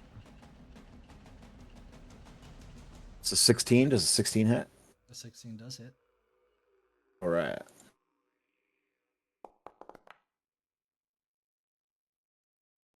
So 5 damage there. And then we'll do the horns as the bonus action. I'll roll for that. All this rolling is so fun. There we go. Nice. And I don't know if the damage on this is right. It's supposed to be a 2d8 instead of the regular because of the feat that I took. Let's see what it says. Did you roll for damage? I only see the roll for attack. Oh, I haven't rolled yet. No, I just double check. It's 2d6. Okay, so I'm just make sure it's the same. We'll see. So roll for damage. Oh, it is. It's priority, right? Perfect. You don't have to worry about it. That's decent. So 11 damage with the horns. All right. So slash horn. So it'd be slash across, and then it'd be a horn swipe down, and then I'd reel back in defensive mode ish looking. That would be my turn.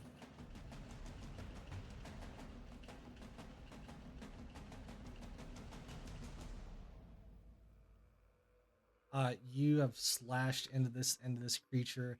a couple times, followed with that of your horn attack as you proceed to see you this thing has a lot thicker skin than probably what you had expected, as this creature looks like it's only kind of bleeding from its side. It's a little bit.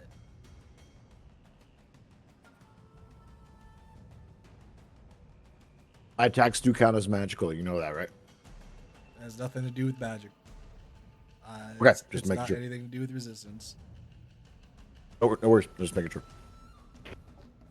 Um,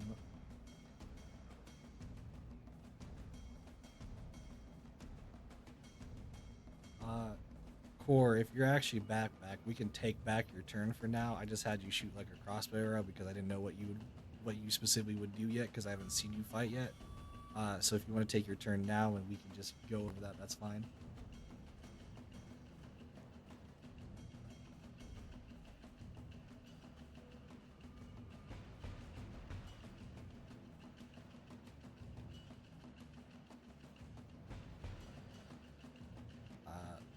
Assuming you have to be silent for a reason, that's fine.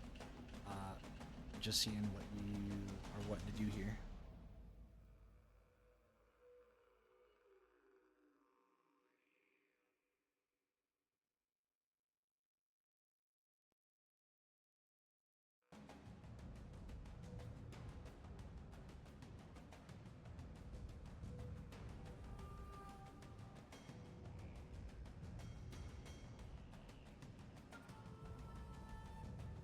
See, you moved up to next to Kurz.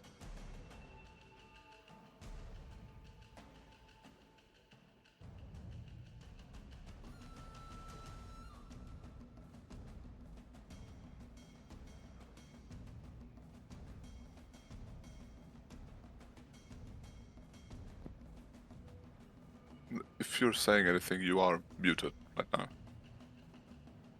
Don't know if that's intentional.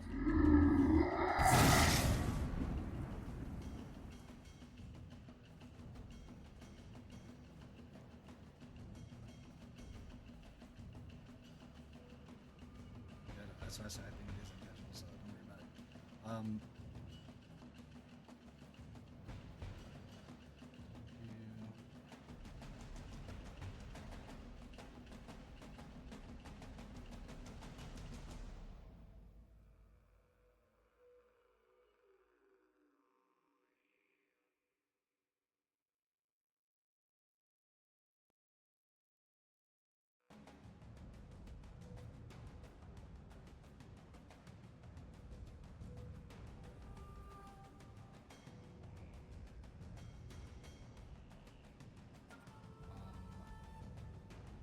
Give me a second here and check something.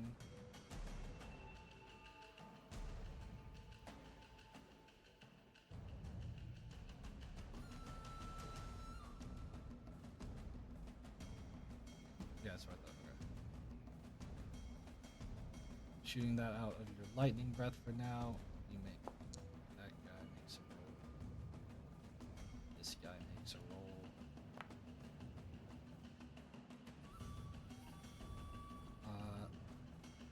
The creature succeeds. The Highwayman fails.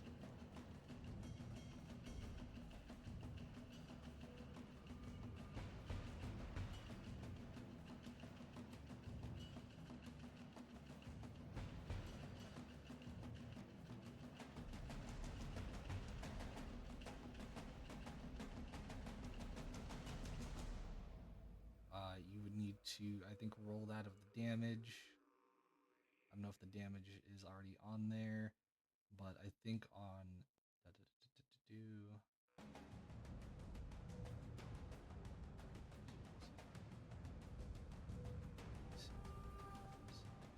oh yeah, half is on success.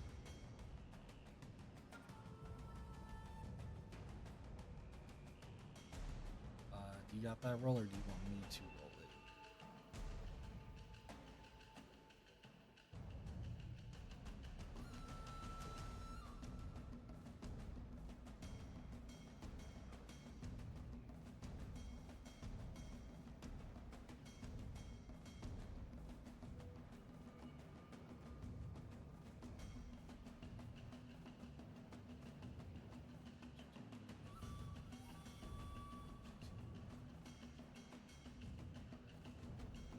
just a 3d6, so that's fine.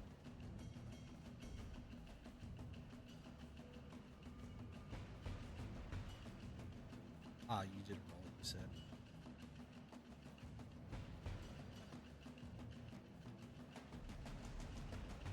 It's being slow.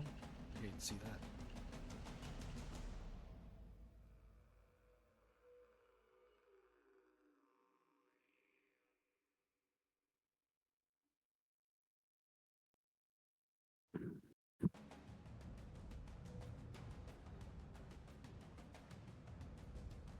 Alright, I'll just do the roll then, that's fine.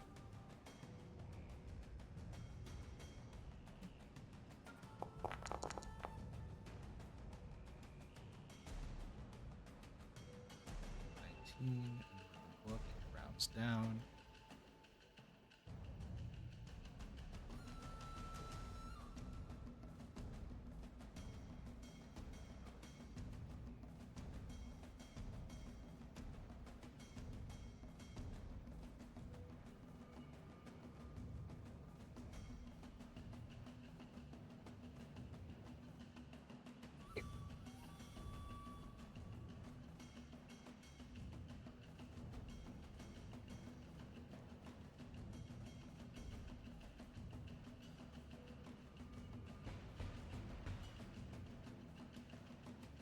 Thor walked up, opened his maw wide, and out came a massive beam of lightning. Sounds about right. Normally would scare the shit out of anybody. However, this is in the middle of a battle, so who knows? Does that end your turn, I assume, then, Core?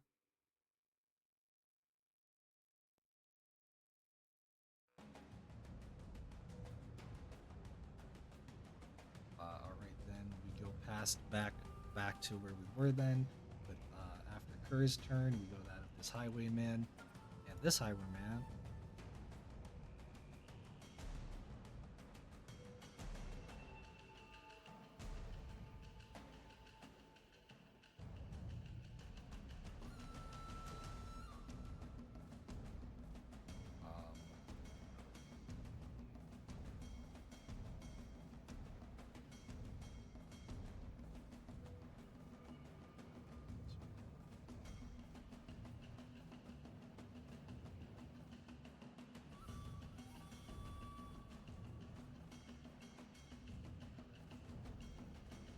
My question, I don't know if that would apply because it would be dark in general, but it's not the darkness, it's that it's more so fog around.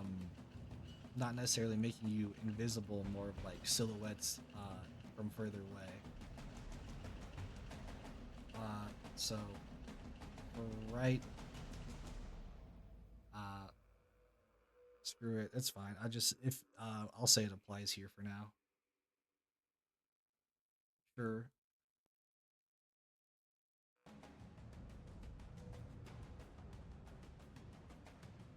However,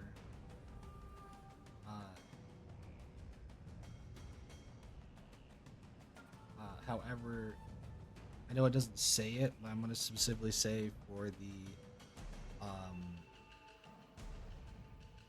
actually, no, never mind, it's fine. 4 extra damage, it's fine. Yeah, I hate when they do numbers like that, so it's kind of like a weird one.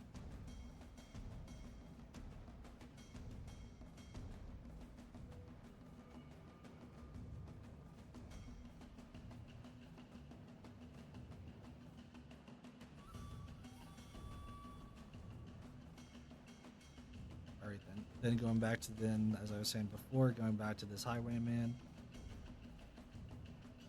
Going back to this Highwayman. After seeing what Cor just did, this guy is going to go over to you, and he is going to proceed to try to stab him. Where's that of Cor?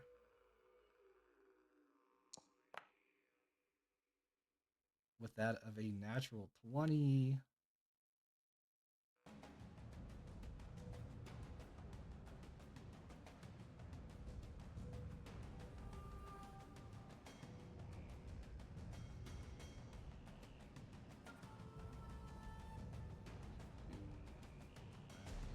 There we go.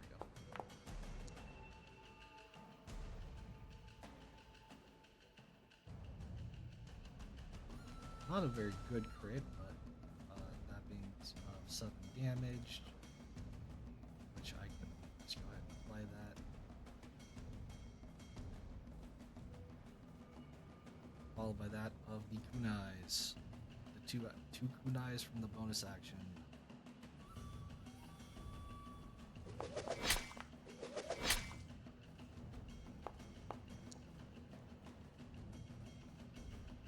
I assume the 8 does not hit, but then the 20 would hit. See. Yes. He's not attacking you. Oh, okay.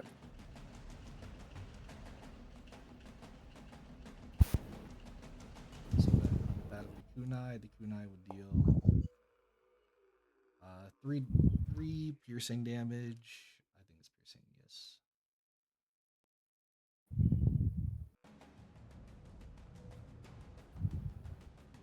That of 3 piercing damage, and that is his turn.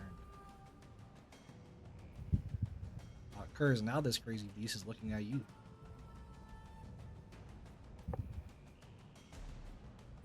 Yep. As I'm gonna pull out.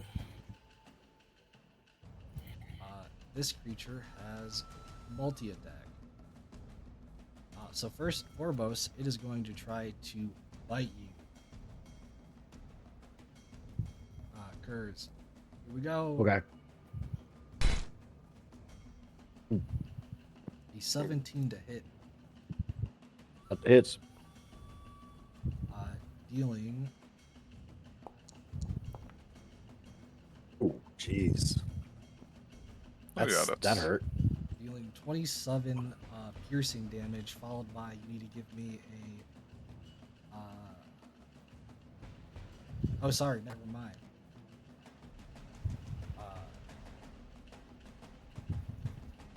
Since he bit, you are now being grappled, and to break this grapple, you would need to make that of a DC strength saving throw, which you don't actually get to make at the very moment because when it bites, it's just successful.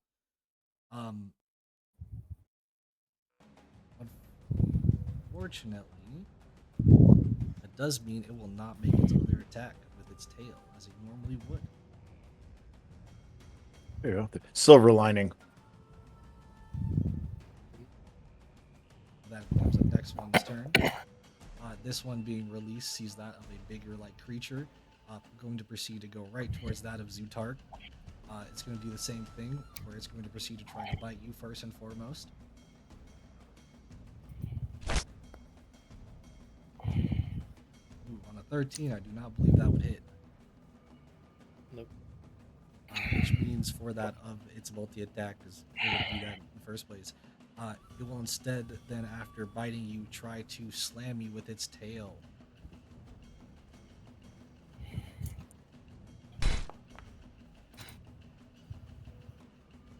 Oof, I assume a 29 does hit though. Yeah. Dealing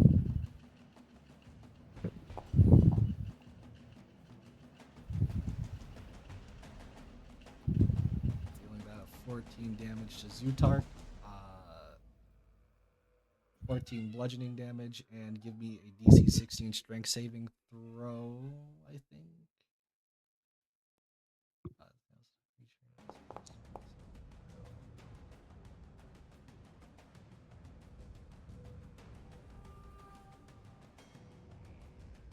Or be knocked prone, that's what it is. Strength saving throw, and on a fail, you'd be knocked prone. You are not knocked prone, though. You are perfectly fine. That is the end of this creature's turn. Mm-hmm. Zutark, it becomes your turn. Alright, I'm going to rage. We're going to rage.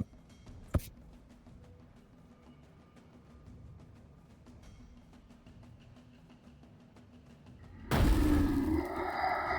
no, he's angry.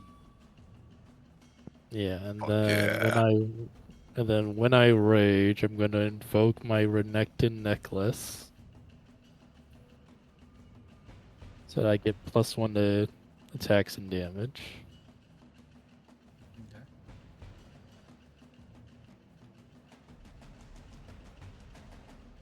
Then I will swing at this crocodile.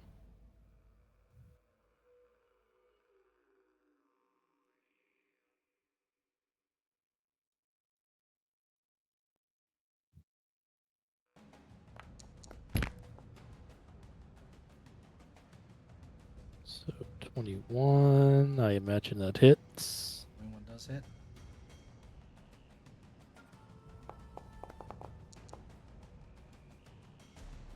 Nine, and then second attack.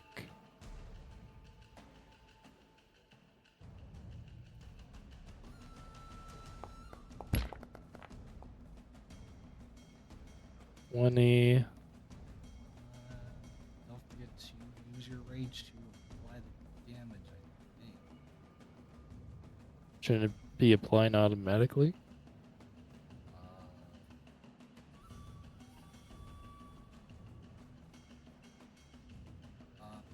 I don't think it is because it's dice damage. So if you click on,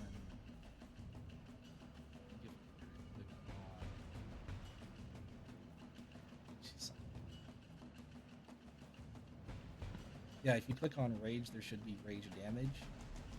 So just make sure you click that. Okay.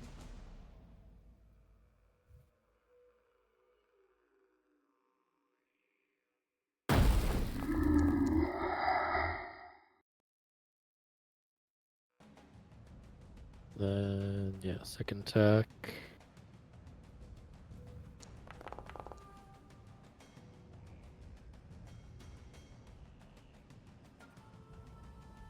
It's 8. Plus the rage.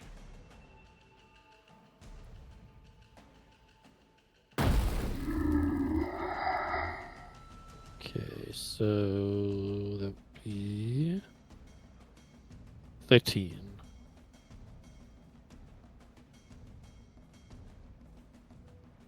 You become angry and start bashing more and more into this creature.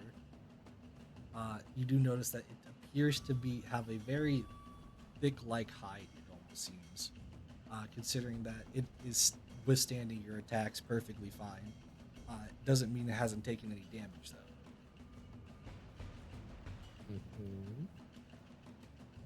Yeah, that's my turn. Julie. My bad, was muted. Just want to double check. If I move out of this space, am I count as engaged by this guy here? Or is he locked up with Cork currently? He could still take an opportunity attack just as you normally would be able to. Haha, balls. I'm still gonna do it. So first and foremost, attack. Yeah, it's early days. He's only got a shitty little camera. Yeah. I'll risk that. Yeah, so I'm just gonna do my standard little flurry swingy spear thing of just all right then, folks. You know the drill by now. Defensive maneuvers to everyone. So let me just go right ahead and drop that, so everyone knows all the good stuff they get. Very least +1 AC. I know everyone gets. I think damage reduction is half my intelligence plus charisma, which I believe is 3 currently. But I will ditch that as soon as I remember where I have dumped that stuff. There we go. Then I'm going to move. So I'm going to attempt to move here. So do you want to do the attack before I move, or? Yeah. He'll just use that if he should a little comma. I'm sorry. All good, no worries. That does not hit. It is a shitty little comma. I don't know, man. He saw you start to leave. He like does a quick swing and you like literally just turn around like that was like 3 inches away from me. Like, where are you aiming? Cool. Misdirection. So I am going to head here. Because I imagine going any further we'll get another opportunity from this thing. I'm going to try and swing my spear, and I want to try and cut the leash. Can't do that because he's already let go of the leash.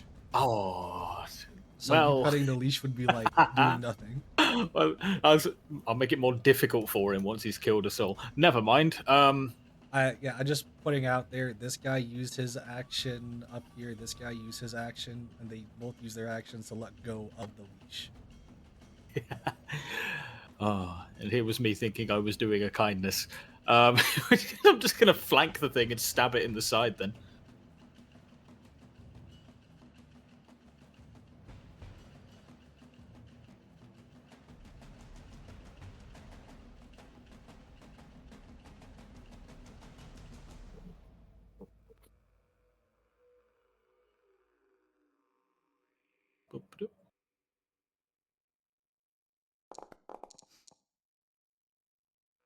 Oh, I'm not rolling well today. That's Yowza. scary. Unfortunately, that is not hit. Cool. I still have an extra attack, so I'll use that as well.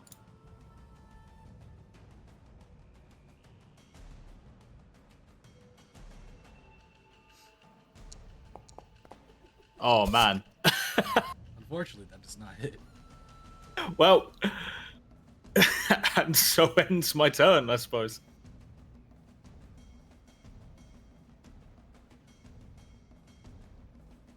All right, you're gonna have I'm to very constantly groggy. remind us about that defensive maneuver. No worries. Yep. So just so everyone knows, +1 AC and damage resistance of 3. Good to know. All right. With that, assuming ending your turn, it becomes that of the next Highwayman.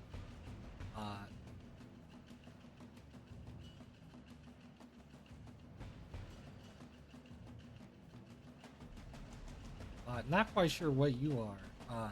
He's gonna run up to you and try to stab you. You're making a mistake, friend. Only mistake is when you didn't give us your money. You will die in this forest, forgotten by all. He's too busy monologuing to notice I got a nat 20. I mean, with a shield, it wouldn't. Not 20 always hits, I know, but I mean, it's outlaw damage anyway, so it's fine. Apologies, it's 4 damage reduction. I have 4 charisma now. Hooray!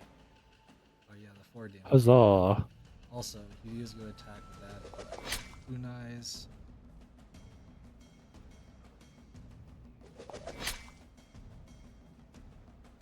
also doesn't hit. AC 19 plus the 1 from Thule. Yeah, so then just the first one would end up hitting. The first one that did end up hitting, though, you would take reduced damage because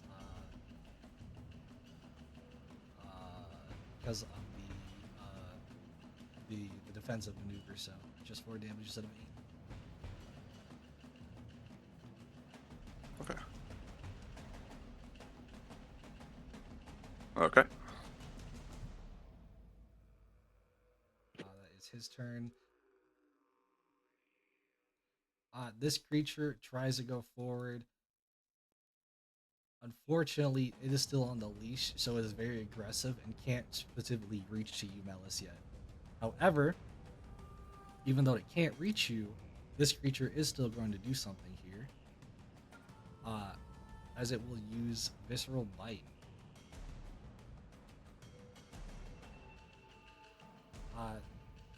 Forgoing its action this turn, basically the next time it bites, it's going to receive additional damage. And also potentially apply a bleeding effect if it hits you.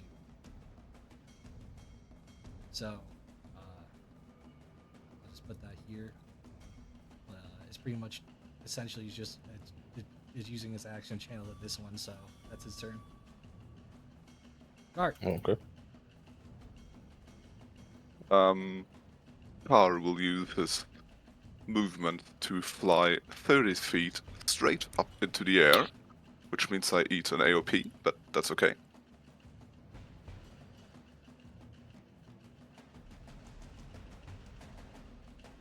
Can we resolve that first?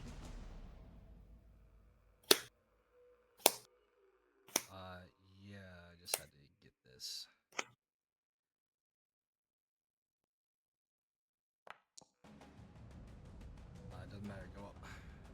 Yes. And I fly up, right? And as you float, he will raise both his arms. And you will see for the first time his long robes falling away, and you can see arcane energy crackling at his fingers. And the human skin almost seems to fall off like a disguise, flaking off, and you can see this purple, almost chitinous skin that, if you've seen them before, reminds you of a creature from the void. And he will raise both of his arms and say, "All of you will die, because I will it." And I will use my action to cast Void Bombard, which I will twin spell for 3 mana at this enemy and this enemy. So the Vidalcan and its handler. You can shift click if you're needing to target additional. Target multiple. Yes, thank you. I would also like to add the powerful spell magic, meta magic feature, which I can do because it's combinable. Let's just see where I can adjust the number of mana points I have. I can do this later, so it's 4. And that means I have to make 2 attack rolls. Also, do I have to announce my rune usage before or after I hit the spell? If it says after you hit, then you can do after. But if it says when you're going to make an attack, you have to do it beforehand.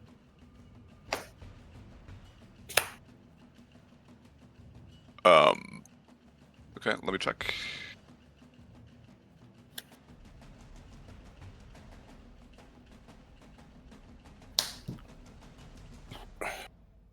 Where are they? Okay.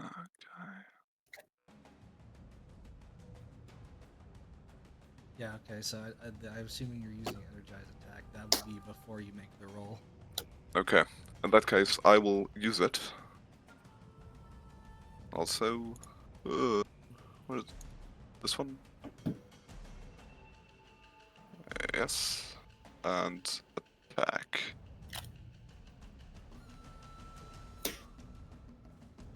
So, on the creature that's... Let's see. It's a 26 to hit, and on the guy... It's the creature. It's 13 to hit? On the handler? Does not hit the guy. Okay, in that case I would like to use my inspiration to re-roll the attack. That's fine. Okay, thank you. For a 15? 15, that hits. Alright. So, that's... Oh god, it's gonna be a lot of damage. 4d10 force damage to both of them. So that's 27 to each. Plus Energize Attack, which is also 4d10.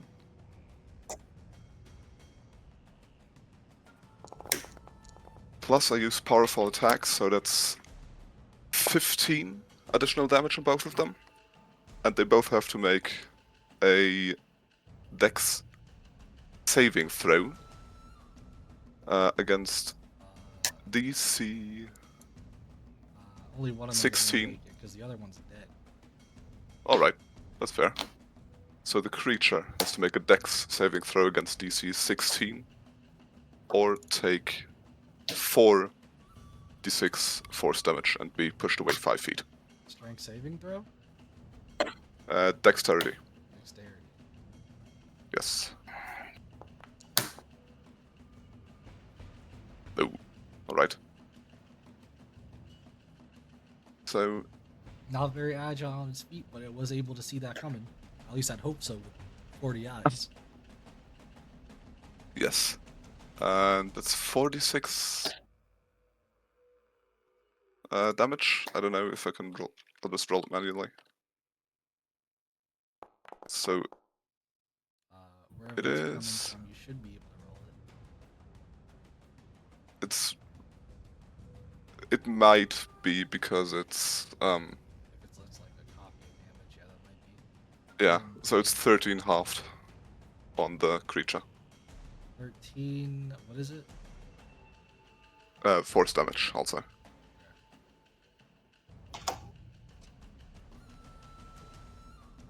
And that is my turn.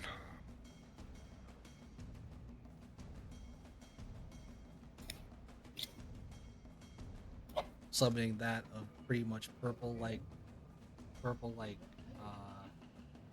purple like bombardment.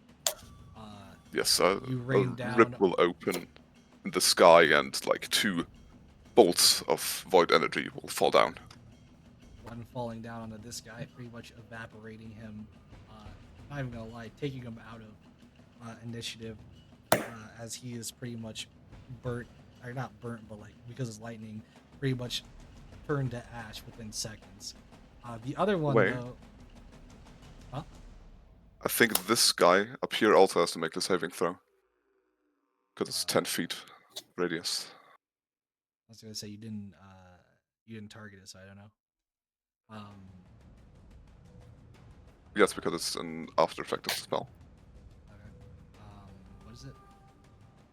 DC 16 dexterity saving throw or take 13 force damage. If not, it's halved. Alright. I'm glad you're on our side, my man. Yeah, I always wanted to do this. Took us some damage from that.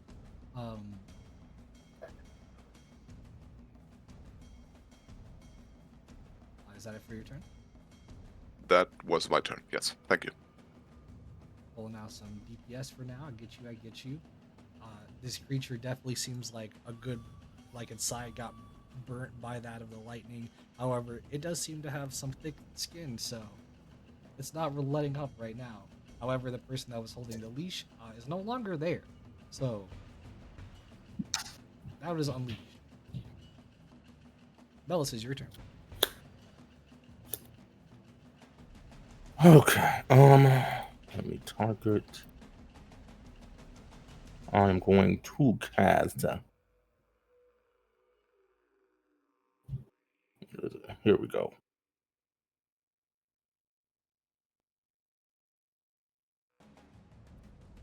Cast spell.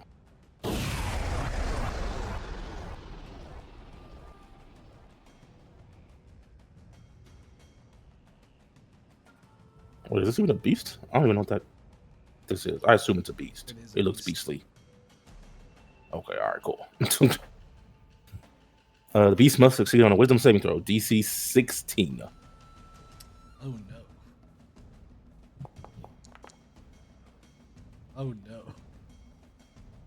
Oh, it's got a -2. That is a failure. Oh no. So it is now charmed, and without using an action, I can give it a simple command, such as something like attack that creature or something very generic and simple. So I guess the closest one that's to it that I can see is I'm just going to have it attack this person. That's what I'm going to tell it. Understood. It kind of like looks at. I don't know. You can actually just represent however you want to represent it. You won the save. So. So with the since you know I'm a Acolyte not Kuboros and everything, so all my spells kind of a lot of times have like a tentacly kind of watery effect to them. So it's basically as if like a tentacle kind of just like comes out from like underneath the creature, and it looks like it may be trying to like shake it off or kind of defend against it, but eventually they like the tentacle energy magic just kind of gets sucked into it, and then the creature goes from like being like agitated and aggressive looking at me to, goes very calm looking at me now. And then I I kind of realized like I noticed the telepathic link is made, and I'm like, oh, okay, we're good. And then I tell it to attack that man over there. And then it proceeds to look at that Navori Highwayman or whatever, and it looks at him very aggressively. Starts making noises. So there we go. When does it end?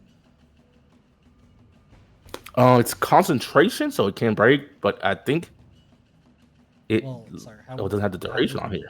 That's crazy. Beast be not charmed, I guess. Like, when does a charm end? Is what I'm saying. Oh, it's for the duration. Yeah. So 1 minute. So is that 10 rounds? If he took damage, would it break? Is what I'm saying. Let me read it. Yeah, but telepathic link. I gotta.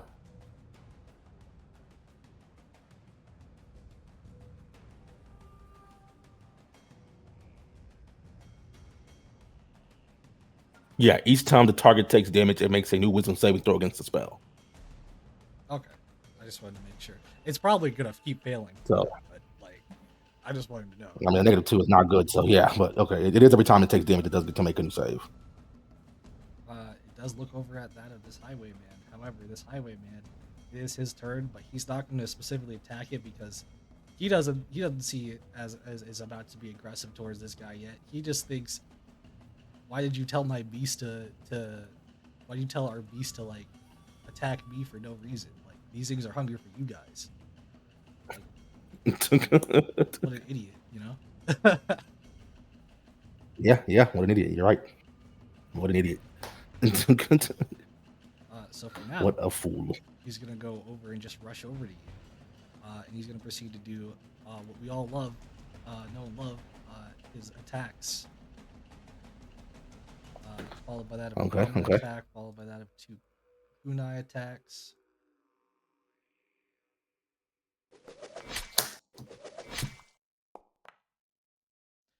$14, 14, 13. Man, you suck.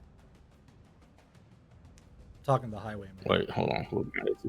Yeah, but my AC is not that high. Oh no, my AC is 16. Okay, so that does not beat it. Yep. With that though, he pretty much comes up and starts to swing on you, and you're over here like every time he tries to attack with the comma, you block it with that of your cane. The 2 kunais that are coming to stab you in your side, you also kind of like just deflect back a little bit as you saw the attacks coming from a mile away. Nice. Go back to the top of the initiative here. This Highwayman is going to proceed to get up closer to you and is going to proceed to stab you, or at least try to stab you, Kurz.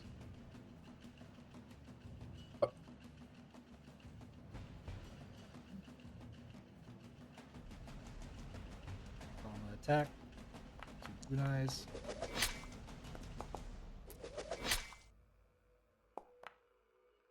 Uh, 7, 14, 16. I'm gonna assume none of them hit you.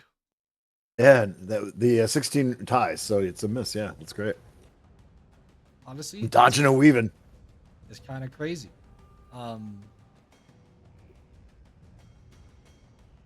Very thematic for Curse.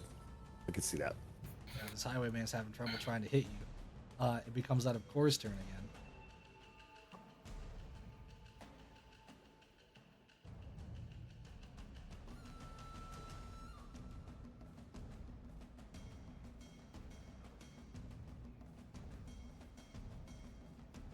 I know Core said he was AFK last time. So, Core, if you're not there, I'm just going to keep going. If not, let me know. But I'm going to skip over you, and we'll just come back to you for now. We go over to that of the next Highwayman here. Tuli, you're slashing you're slashing one of his pets, man. Like, He's not appreciating this, man. That's completely valid. I would say you need to stop this nonsense, but also I don't know if he's gonna hit. So we prage, or at least I prage.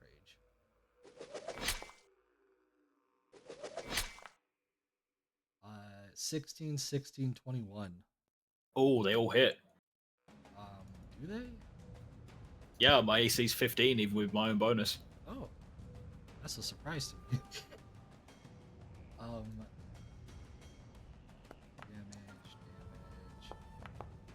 I'll just let you apply the damage to yourself because you know you have a negative, or you have a negative 4.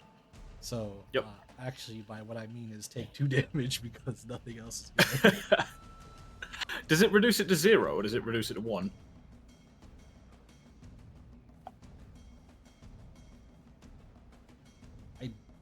Unless it says otherwise, I assume it can reduce it to 0. It just can't go past. Oh, hell yeah. I'm not going to complain. Hell yeah. You're not going to heal from an attack. You're not going to heal from it, but like, you will be like, man, that attack that would have hit, it's kind of piss poor you even tried. Cool. I will lose some feathers. Why are you so hard to hit? Going on to the next Highwayman. Kurz. Come on. Yes, sir. We get some hits in. That's what we're trying to do. Let's do this. All right, cool. And then after his turn, it'll be your turn, but he's going to try to stab you again with some kunais and combos. A 12, a 24, and a 14. I assume the 24 hits. That does. That's the only one, yeah. That is the nat 20, but even on a nat 20, this is not going to do a lot of damage.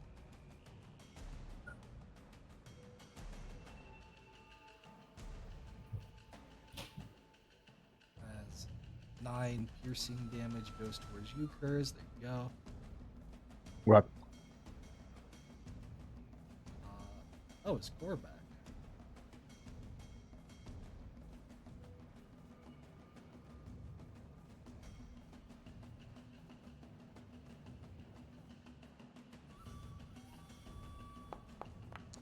That is the question of the day.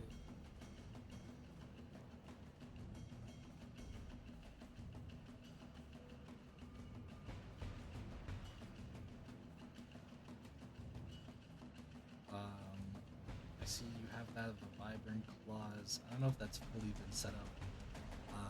Considering I think you might have to manually roll that if it's not working normally, but I don't know. It should be working.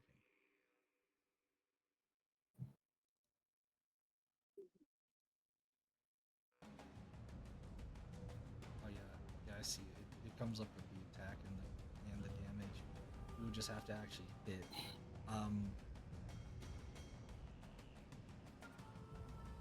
Or if you're still there, can you kind of like direct me a little bit of what you're trying to do here?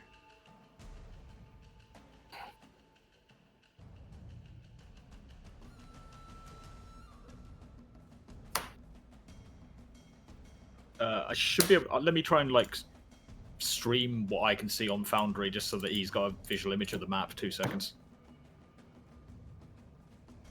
I think it's because he's on mobile right now because he had to switch for Yeah. which is fine.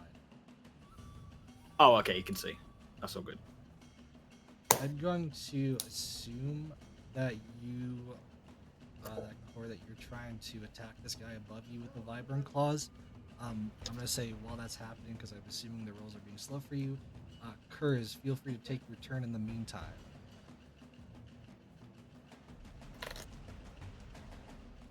Right, cool. We will do a similar idea to last time. Or we'll start with the katana strike.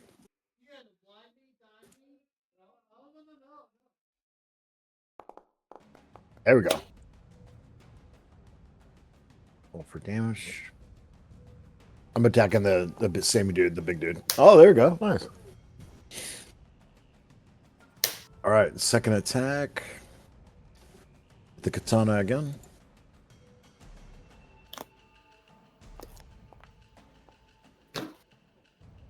$13. Is that it? Yeah, the big boy. 21 hits, 13 does not. Okay. In my bonus action, I'll do horns again.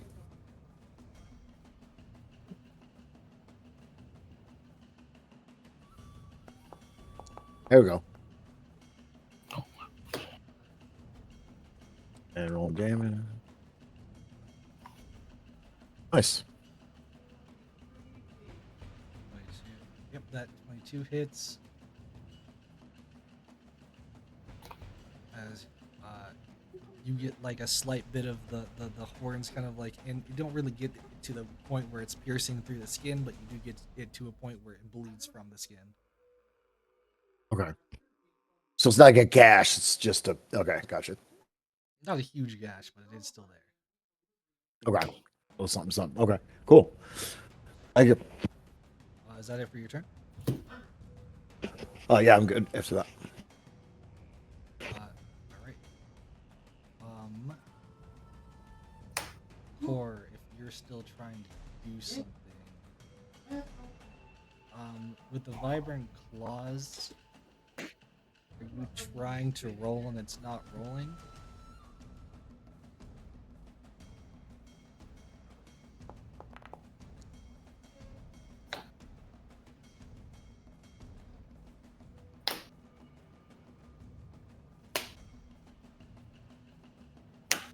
Unfortunately, on a 12, that would not hit.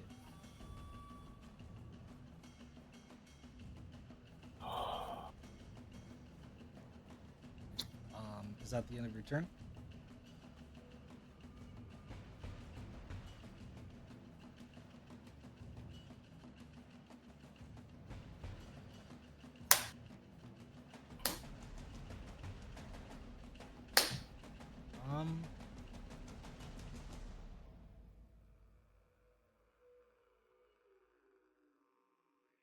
Then, unless said otherwise, this Navori this Highwayman is just going to proceed to attack you then.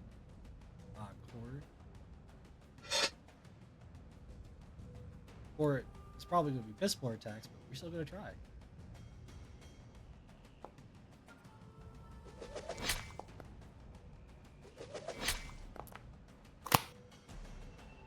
Uh, 7, 21, 13. I'm assuming the only thing that would hit would be a 21. Yeah, the only thing that would hit would be 21. Dealing 5 damage to core. Ending that turn. As it becomes that these creatures' turns.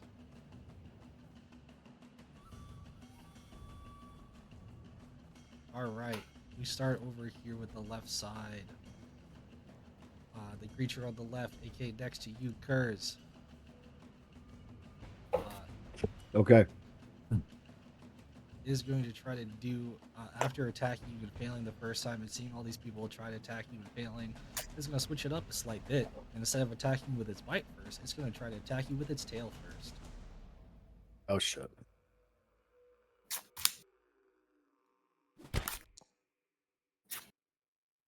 That is a 24 to hit.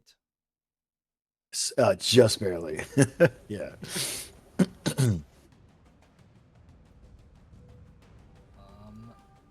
Dealing Thanks. Dealing 17 damage, which is reduced by 4 because of Thule, so 13 points of damage. Nice. 13 points of bludgeoning damage, if I remember correctly. As well as you need to give me Wait, AC. hold on. What happened to the person that was grappled? Oh, did I hit the grapple before? I thought I missed all the grapples.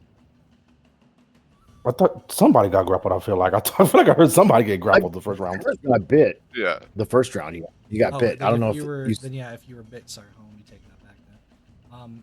If you were, I was like, wait a minute. If you were bit, then it's not gonna make a tail attack. You would just continue its bite attack then, as you would pretty much just be continuously bit. Unfortunately, the grapple isn't going to really affect you when attacking other people. So you're more so just stuck in place, but I don't think it matters much for you right now. Right. So Does he get to, I guess, does he get to break out again though? Maybe does he get to do that?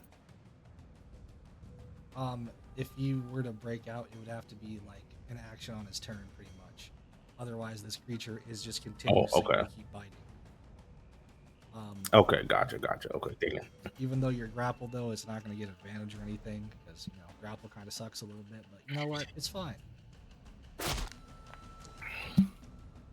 Considering the fact that hits that of a 15, so you kind of like, I assume because that doesn't hit, it essentially it's like biting, trying to bite in deeper and deeper into you, but you're trying to like hold its jaw a little bit open to where it's not biting in.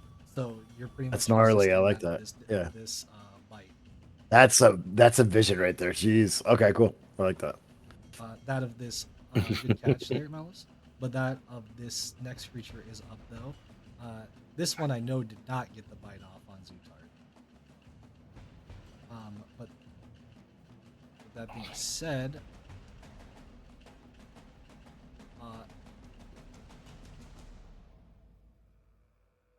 instead we're gonna go do something different here. And this creature is also going to use its specialty, Visceral Bite. It's not going to attack you this turn. It's going to forego its action this turn. But you see it's preparing for almost like, not per se like a leap, like it's going to leap, but essentially it's preparing its next attack. And then its next bite is going to do a lot more damage if it hits. Zutark, it is your turn. Yeah, I'm gonna keep swinging on this gator. Let him go. Let the gator know. Also, I'm just gonna say someone randomly shouted at this point, but you guys do learn that these creatures are called Volcadox. Volcadox. Okay. I'll type it just so you guys can see it, but it's a weird name. Volcadox. Okay. All right. Never in my years of being in the military have I heard of a Volcadoc. It's an Ionian specialty. It's all right. Well, I wasn't in the Ionian War, so I don't know so I don't know about that. You know what? I think that hits.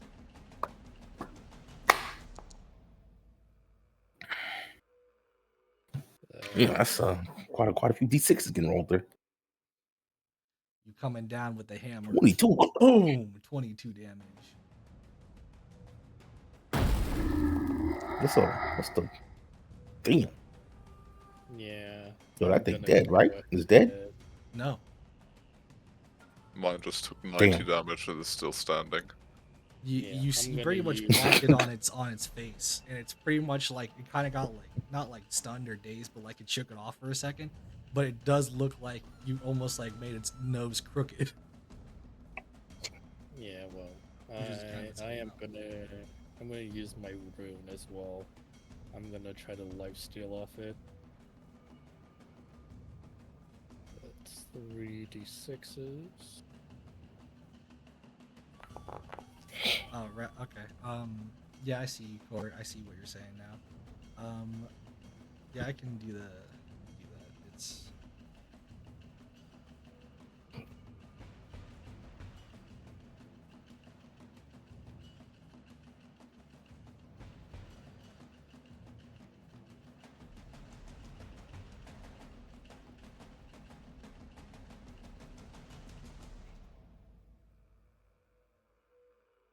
half your int mod. What is half your int mod?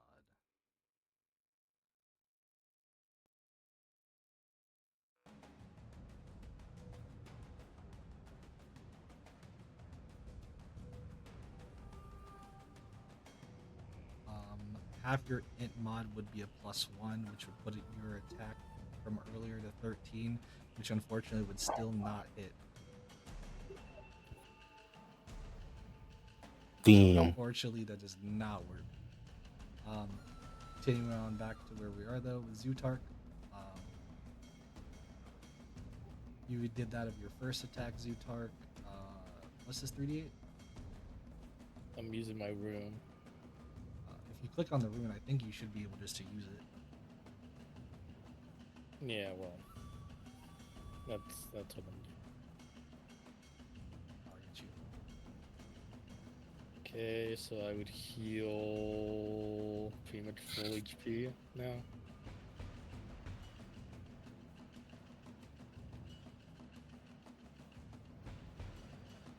So yeah, it'll take another 14 damage. Yep.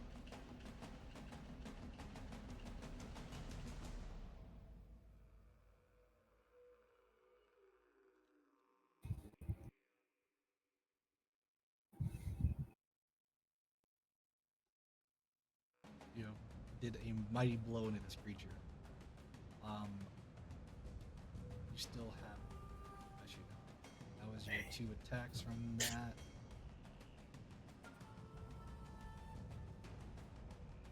Oh wait, I have my frenzy. Yeah, I can make that attack. All right.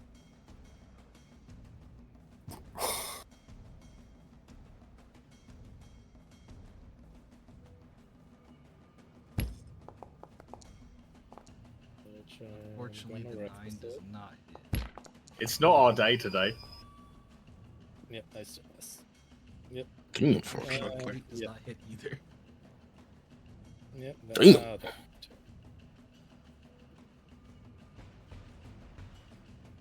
With that, does that end your turn? yes. All right. Sorry, you're a bit silent right now, so I'm trying to be able to hear you. Sorry, the washing machine's just kicked in the spin cycle, so it's like deafeningly loud. My bad. No, I meant Zutark was hard to hear. It's your turn, though. Cool. Well, don't fix what not's broken. I am going to swing my halberd at this. Actually, no. I should have done this last turn. I'm very silly. Would Julie know if Volcadocs are native to Ionia? And you can, will it piss the land off more if I murder this thing? only because you're Ionian, you could roll me a history check.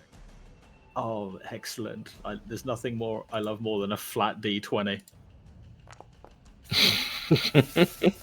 Let's Hey. go. Let's go. A Too shabby. genius, truly.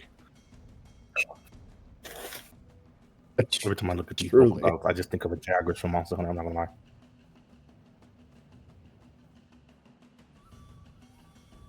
Truly Einstein. Give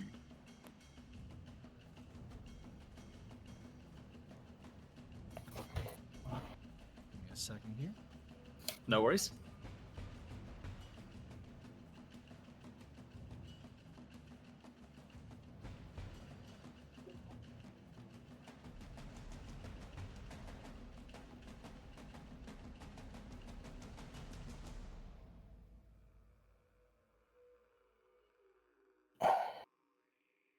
Oh, no Starfinder? That fucking sucks. Okay.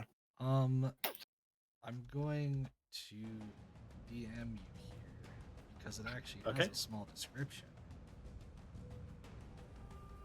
However, I will tell you that description does not answer your question, but I am just still going to give it to you. All good. That's hilarious. For to answering your question, though, these are somewhat hostile. Like this is somewhat of a hostile-like creature, aka killing it has nothing. Killing it doesn't really matter. If you want to kill it, you can. If you don't have to. The only issue with it is because of how it works.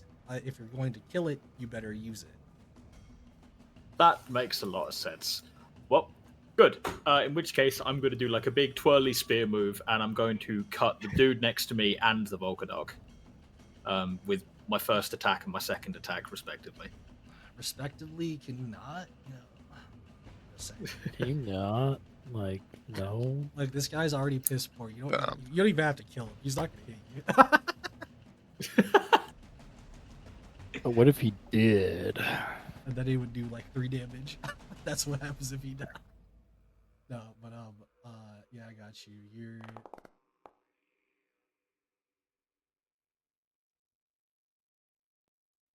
is that 20 to hit both of them? Oh no, that's just my first attack against the dude. Against the dude or the Volcanek? The dude. Okay. That definitely does hit, though. Okay, let me make a damage roll.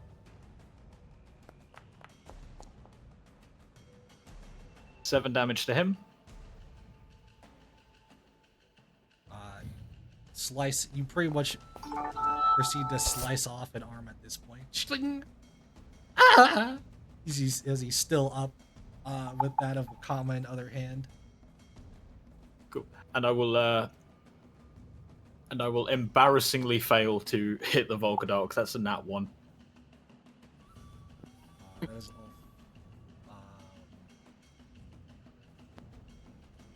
all. As you proceed to try to hit that of the Volcadak, you notice as it kind of like its tail kind of spins back a little bit as you're going to hit it this time, as if it's noticed you. You have dropped that of your halberd because it has slapped it out of your hand. Cool. You, if I'm not mistaken, I think it is like a bonus action to pick up your weapon. Okay. I will. Can I use that bonus action now, or do I have to wait till next turn? If you have the bonus action, you can do it now. Yeah, I've not used a bonus, so I will use my bonus action. And I'll just go to the Volcadark, like, alright, fine, I'll stick to him then. And I'm going to use my action surge to take another attack against the dude. What did I do? Well. What did I do? Yeah, that's an appropriate sound. This Highwayman is not having a good time. Oh, I don't think that hits. Unfortunately, that does not hit. No worries. That's my turn. You pretty much go for the other arm, and he kind of like quickly gets out of the way. Also, you action surged, right? But you're a combatant, so you do have extra attack. Oh, does extra attack actually proc? Oh, hell yeah. I'll do it again because then. it's every time you take the attack action is when extra attack procs. So you take it Amazing. So with your rage, or not rage, with your other thing it does. Oh my god.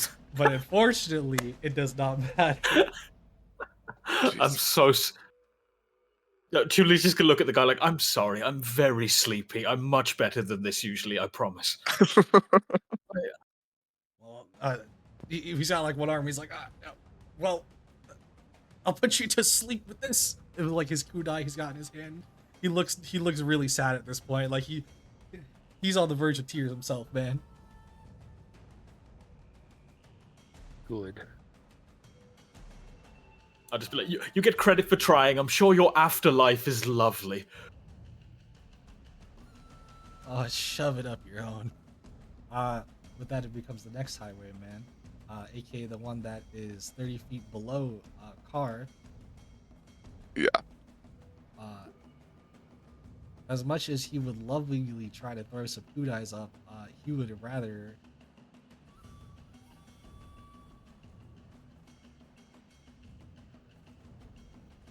There's a bigger boy over here. He's going to just go over here and proceed to try to get into that of Zutark, as you can't do anything if all your friends are dead, loser. Say, bro. Say, bro. Huh? Was he not getting attack opportunity? He's 30 feet above in the sky. Yeah. Oh, that's what the 30 is. Okay. Yeah. I don't know if he was flying. Yeah, so My that's bad. why. No, never mind. That makes sense. But yeah, this guy is gonna go up to Zutark. Maybe we get some attacks.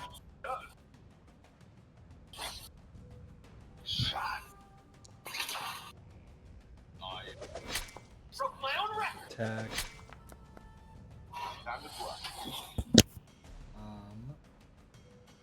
Get one hit. He gets one solid hit. Will it matter? That's Well, not what I meant to do. That's not what I meant to do. There we go. No, it will not matter because you're raged on top of the fact you take -4 damage, so it will not matter. What's this guy made out of? Your mom. pay for that one.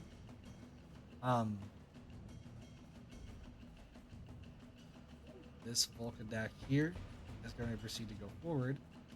As much as we would love to go hit this hit Melis here, unfortunately, it sees its other target that it's been told to attack. Actually, before I do that, is the charm at the start or the end of the turn? No, it doesn't get to just break Oh, the charm. doesn't get to break. Oh no, that's on attack. That's on if he gets hit. It only gets to it only gets to roll if it's hit. Yeah. So that it's just gonna go for the other guy here and It didn't even have to get that close. Its bite range is like +10. It doesn't have to get close, but the point being is it does get close. Oh, okay.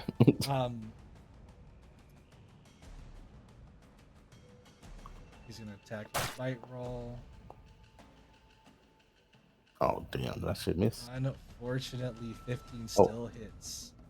And then I'm gonna gonna hit it with this normal, and then I need to hit it with this visceral bite because it was doing a visceral bite before. Yeah, yep. So let me just do this real quick. Yeah, this guy's dead. Oh shit. Jesus. This guy is torn literally into shreds. Like literally, like I don't want to be graphic like that, but like some blood even like splashes onto you, Melis, as you see this guy getting ripped in half and just utterly starting to be pretty much eaten. What the heck? So my Tuesdays.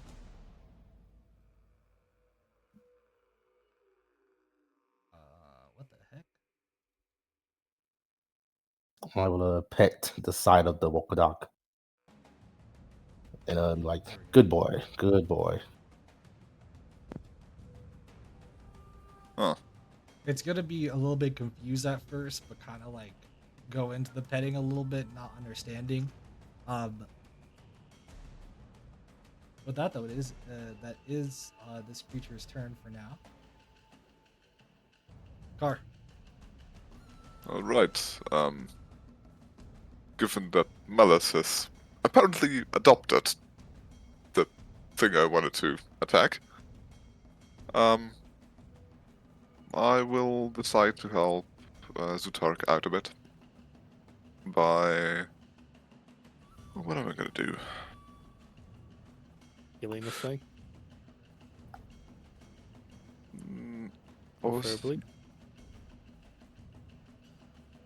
Yeah, I'm gonna attack the... I cannot remember the name for it. Volkadog, right? Volkadags, yeah. The south of him with a Void Bolt, which is my cantrip.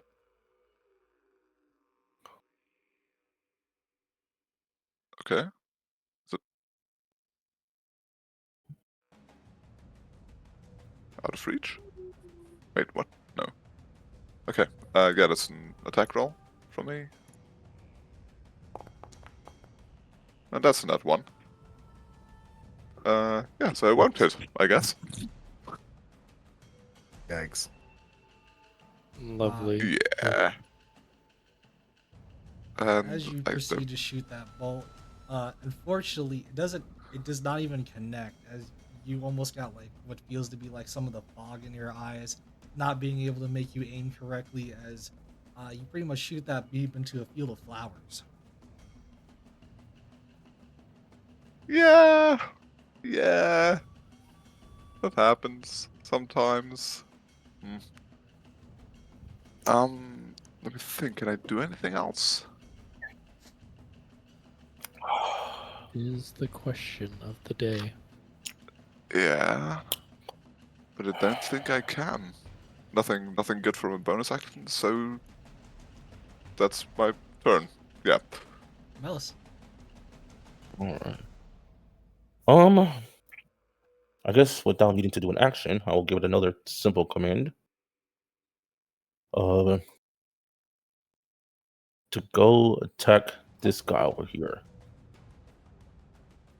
I'm gonna point and tell him to attack this dude. And then I will Okay, so hold on. Gotta make sure nothing I do is concentration, because I don't want to break concentration with this thing. So I will walk away. Oh, wait. There we go. Yeah.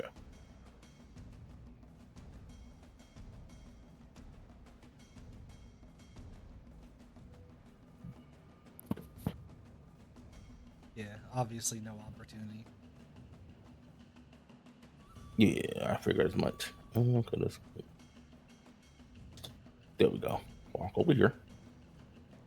And I'm going to cast another spell. What do I feel like casting now? Nope, don't have that prepared. So let's go down. Could cast this. What does this do? 4d8 is not bad. 4d8 is not bad damage. Oh.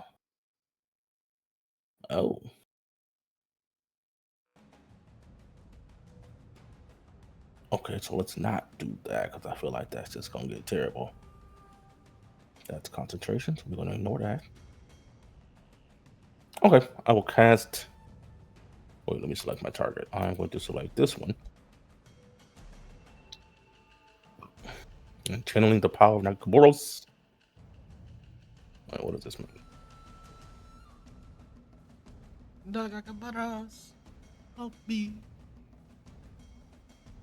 Save me. Oh, that's the wrong phone I'm looking at. I was like, what is this symbol? What's this mean? concentration? I got Never mind. 54 concentration. That's seconds, or it's 54 seconds, basically 9 rounds. It's the mind control over the beast. Oh, I was like 54 Yeah. or what? Yeah, it's 54 seconds, basically. Yeah, so, okay, so now I'm going to cast... Yeah, this is my concentration, so I will be cast... Ooh, can I upcast this? You know, let's upcast it as a 3rd level. I think it'll cast, right? Yeah. Okay, so... let's roll the attack.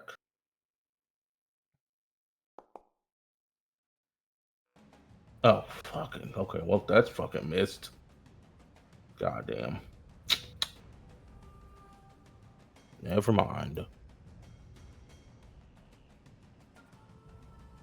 If that's a roll to hit, you have to roll a hit for each creature. I don't know if you were or not. No, it targets one creature. I don't know why there's 2. You have multiple. Oh, because I have the other one targeted. My bad. Yeah, it's only targeting that one. So. Right.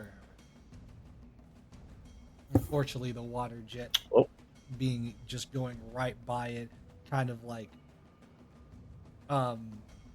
pretty much like, this is not doing actually anything to Thule, but Thule, this water jet pretty much kind of like splashes to the ground, kind of hitting you, making you a little bit wet. Damn. Did I guess? So that was my action. So as a bonus action, this is not concentration, so I will cast Sanctuary on myself. Oh, I fucking targeted him again. God damn it. Whatever. Sanctuary on myself. For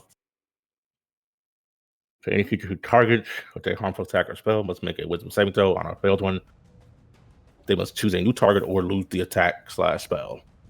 Well, my Volcanics are doesn't protect you from like AoE. I don't think anything in here is gonna hit you. I'll just point it out. I don't think. Okay. Oh, everybody got bad wisdom here. Okay, all right. Well, then I'm glad I'm casting it. Yeah, I'm Sanctuary myself, so that's a bonus action, and that's my turn. All right. Actually, real quick, that's not a concentration, is it? No, it is not. That just happens. Okay. I just want to make sure you. Yep, it just lasts for a minute. This happens. Just making sure. Kurz. Yeah. We come back to you, not you specifically, but the guys next to you that are wanting some smoke. Obviously, by smoke I mean this non-existent fade I'm about to run. Jesus. I don't know why they're gonna land all the attacks now. Bam, bam, bam. Watch this. Yeah, right.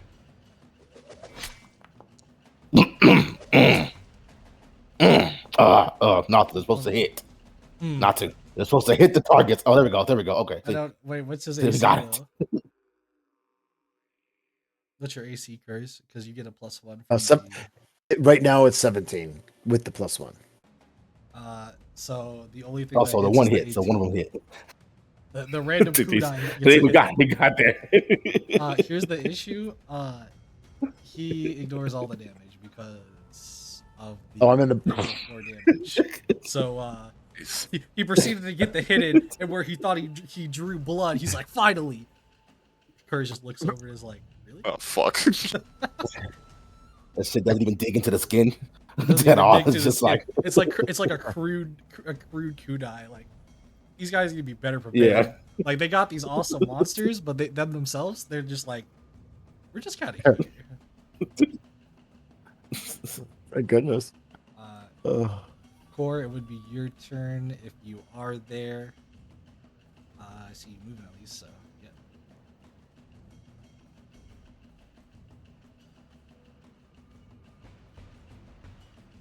Getting right next to this highway next to you.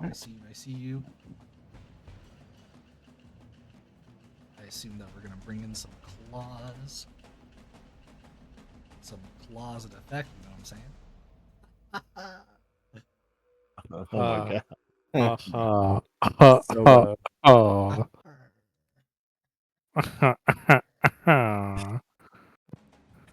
God damn it.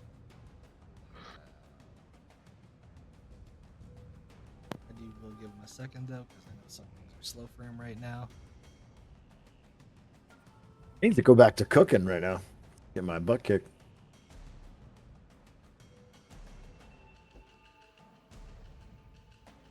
There's the claws. Now let's I have let's see where this goes. I have a feeling you're gonna have more than enough meat to cook. Oh, 21. That does what hit. happened to all the tokens? Where did the tokens go? You're gonna have to deselect yourself or something, because I had to deselect myself or something, and then tokens came back up. I don't know why.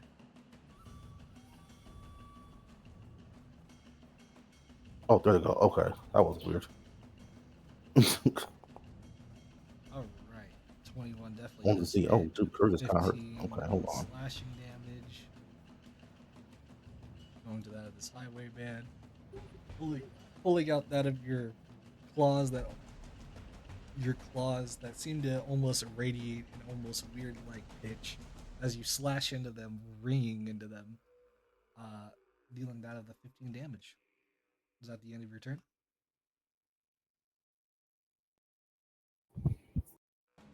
This highwayman still is up though.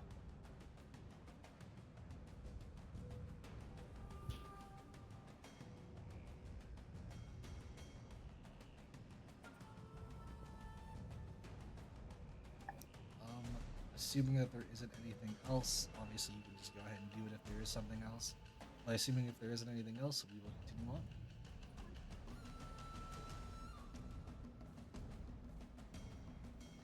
The guy next to Julie. We will attempt. The poor guy.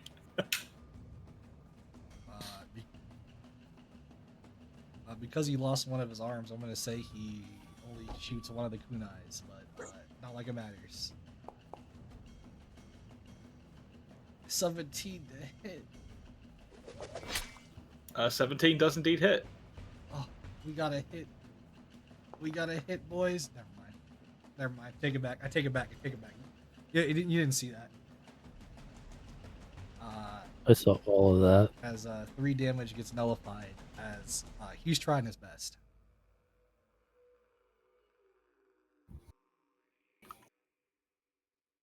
Nullified. What the fuck?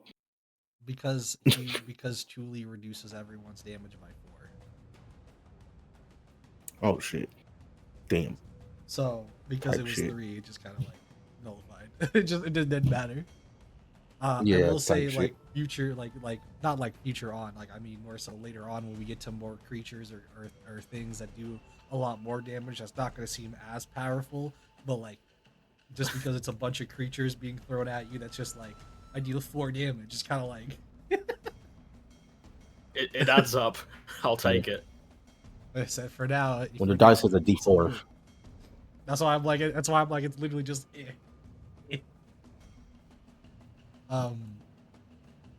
This highwayman is really sad at this point. The one next to Kurz though is gonna go for a sweet old attack. You know whatever we can do. Traditional style. You could go easy. Just say go easy on me.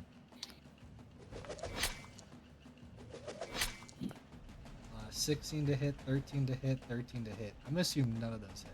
Miss. Yeah, all right. Dodge. Shoot. Box, dodge and weave, baby. He's dodging, he's weaving. Even it's weird to say he's dodging and weaving because he's being grappled by this creature, but like these guys just can't hit him. Like this guy's got like the maws that he's holding back, and these guys are trying to like come in with like knives and shit, and you're just like kick. Oh man, this is epic.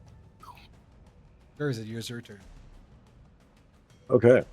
So what do I do to break out of this grapple? Because of how it works, you would have to use your action to break out of the grapple. Right, that makes sense. But honestly, the grapple condition isn't really doing much to you outside of keeping you here. So that's kind of an up to you thing. So I just want to get out of his mouth so that I can get back to normal attacks. How do I do you're that? still doing normal attack. Well, that's what I'm telling you. Grapple is just making it to where your movement speed is 0 and you move along with that of this creature. That's all it's doing. It's not preventing you from like attacking multiple times or anything. Okay, so I'll just attack. Okay. Yeah. So just normal. Okay. Yeah. Cool. All right, well then I will attack with the katana again.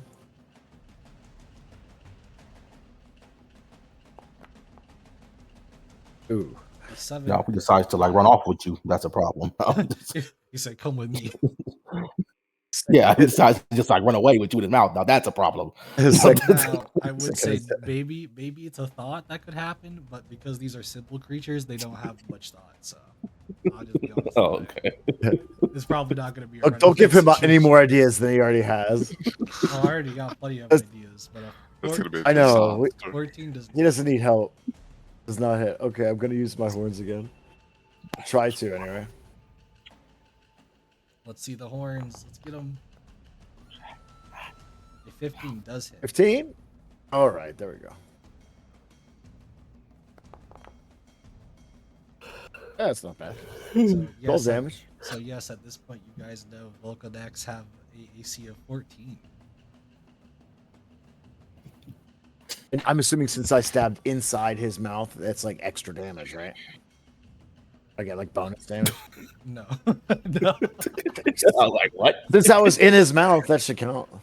No, he's just got his jaws on your side, brother. He's not like he's got you here in place. Like the thing is, like he's losing his tail attack essentially if no one else gets close. So he's already. So you guys are welcome. Yeah, I have a new attachment, but you're welcome. New attachment is a lot. New attachments. Yeah, the 50 does hit for 12 damage. There we go. As you are getting more and more into this creature, you see a bunch more blood and like blood being like blood out from that of the sides of the skin, more abrasions of the skin. Its tough hide is getting eventually getting through the tough hide while also dealing with men trying to stab you on the side. Awesome. Okay, epic. Love it. Thank you. Is that your turn? Yes, that'll be my turn. This guy is going to make a sad attempt at trying to stab or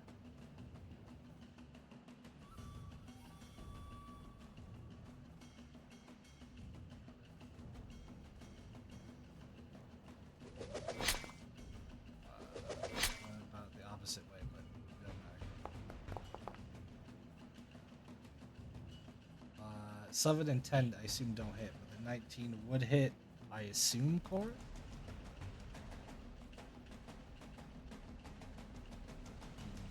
Deal. It will deal a pitiful 2 damage because of the -4. But you know what? It's more damage than what any of these guys have done so far. So we take it. Yeah. Oh, applause. So I'm getting him bleed. I'm bleeding him. I'm bleeding. I'm This bleeding here. Volkadak next to you, Curvis. Once again, it is still grappled to you, and it is still going to make its same bite attack against you. Yeah.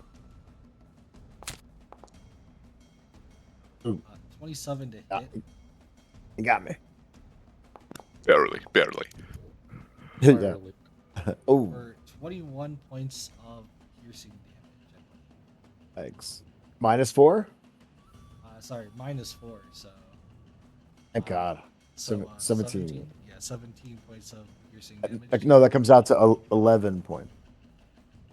That's it. Wait, what? What does it come down to? I'm just kidding. No, I'm just kidding. Use it. It's just Assuming not. that you applied the damage to yourself already there. Okay, I did not. Um, How much was it total? Total It is was 17 17. damage.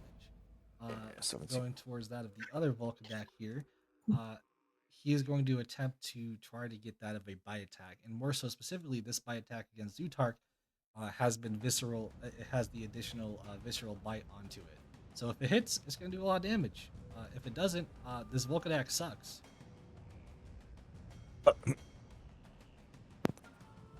It's not my fault, obviously. It's not my shitty rolls. I promise. It's not. It's not, man. It's not the 6. It's not. It's bro.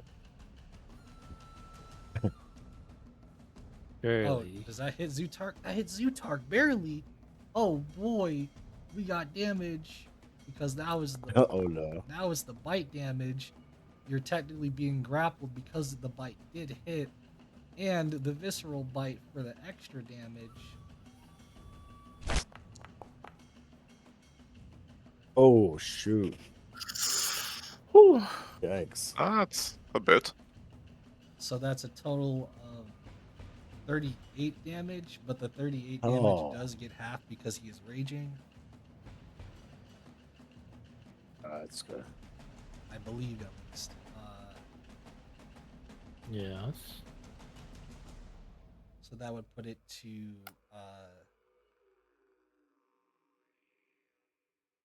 You say 38? That's 19. yeah, 19. Sorry, I'm slow. Yeah, 19. I got 19 damage is how much you would take there, Zutark, if you can handle that. I mean, He is also bleeding. Yes, I forgot the because of that you are also bleeding now for 1d10. But let me check real quick because of how bleeding works in that resources here.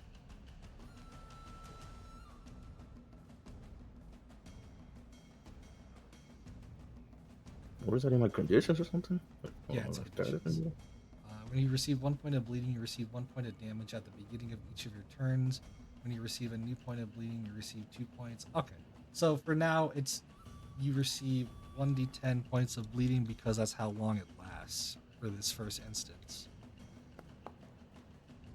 mm-hmm. So for 5 rounds, you're bleeding. So probably until the end of this combat, you're probably going to be bleeding. Which is just minus 1 HP at the start of your turn for now. But when we get to that, we get to that.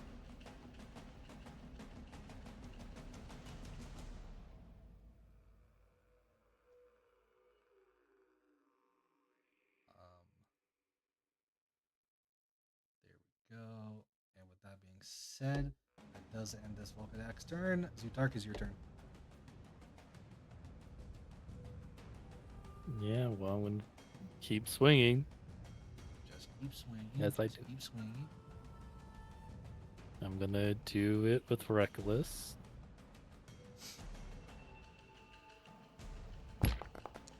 Understood. 24 hits. Oh. A lot of damage. Lovely. Slow damage. All right.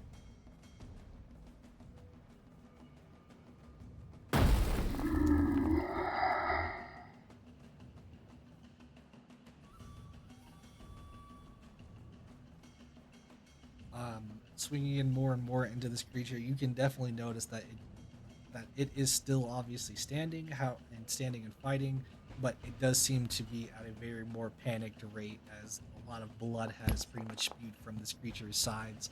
The skin pretty much not looking like it's that durable anymore, considering that you've pounded and pounded into it. 25 does hit. Oh, that's a crit. Uh, Because my Warmogs. yeah, so go ahead when you roll a damage, you can roll it as critical hit.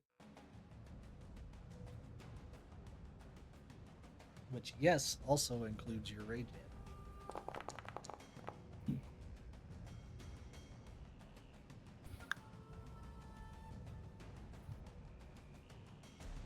So, rage. After pounding into this thing's side, not even side, probably go ahead and smack its face a couple of times, as a couple eyeballs pretty much started to roll off. This creature is not looking good and very bloodied everywhere.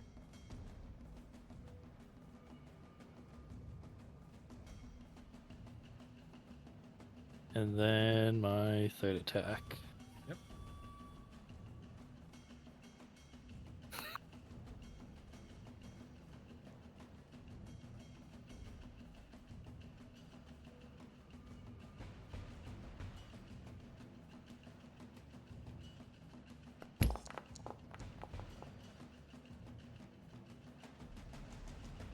— 15 misses, right? 15 hits.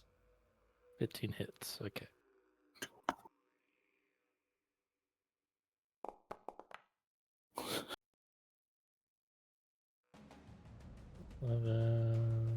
Rage.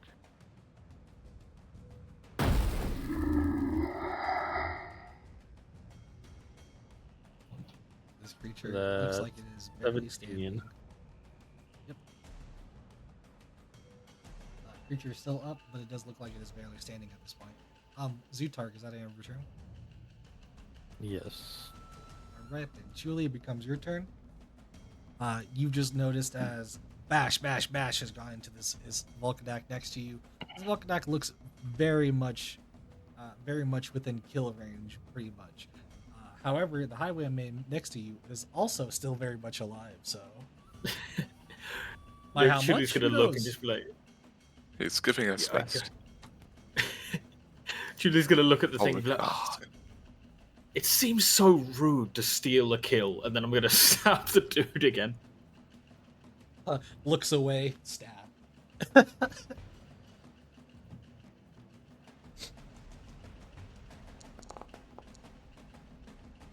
Hooray, Roll hit. finally. Whatever may happen to this poor Highwayman, you know what? That's not my problem. Because, pretty sure... Oh, he is. You've stabbed him, and slashing out from him, see a bunch of blood. He pretty much looks like he's barely holding on to himself, holding it out of his chest, very much huffing and puffing. He is barely alive. Oh, come on. And I just like rip it out of him and just try and do him the mercy.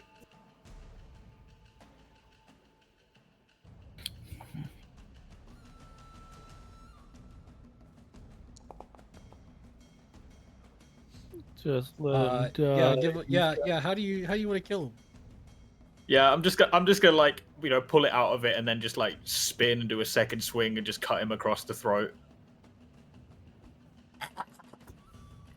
As he goes down.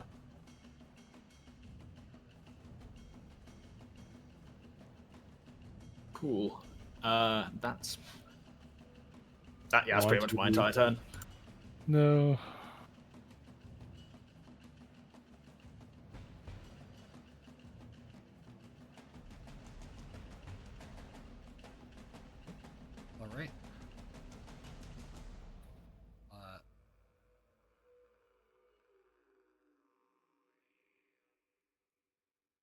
All right. Zutark.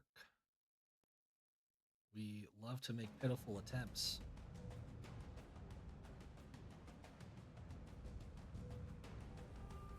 So, I think more attempts means, more chances to hit, which should mean more damage. That's all I'm saying. Oh, you got a crit. I got a singular hit, One hit. which is also the crit. Will it matter though? It will not, because you're raged, so half the damage and also the -4. So no matter how you Oh, put that. yeah. So Yeah. basically nothing. Proceeds to go ahead and stab, and then stabs you slight bit into the side, barely poking in. But like, you're a troll. You're like, it's pretty much just like somebody pretty much like pinched you almost. Slowly Crazy. turns around to face them. It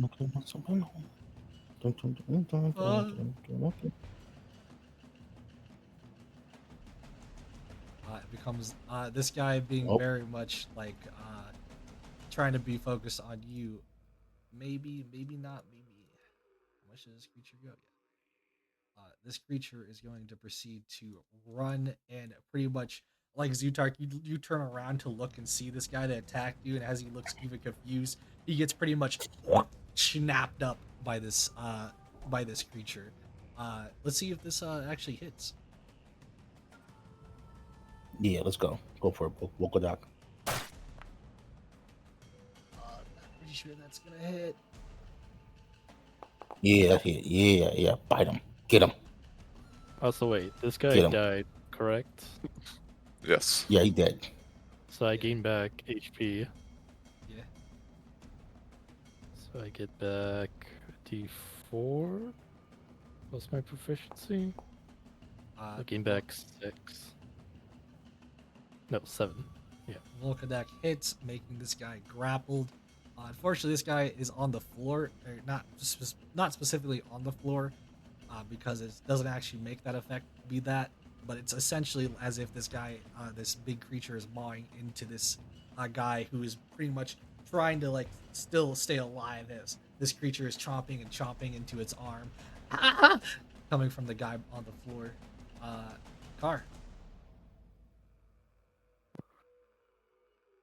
Right. Car will.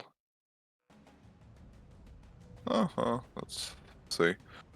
Car will fly to here, and he'll sink a bit. Thinking. And let me just. Right, and I would like to use my Star Blessing rune, which shields up to 5 creatures of my choosing in a 10 feet radius around me. So I would like to target all 4 of my allies in this sphere if possible. You should be able to put down Circle. a. Yes.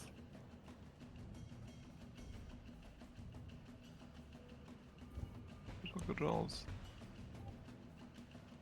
Yeah. I mean, if I go towards here, I should be able to get all of them, right? Yes. Okay. How low down are you flying?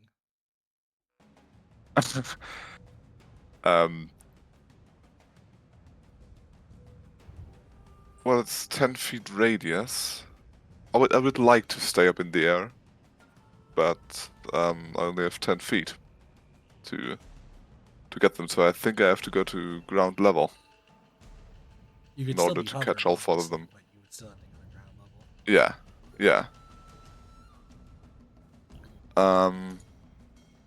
And let me see. I think if I use Star Blessing, it's an action for a lone rune activation, right?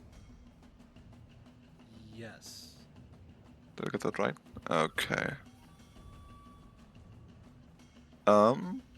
Right. It's a heal. It's not an attack, so I don't have to roll anything.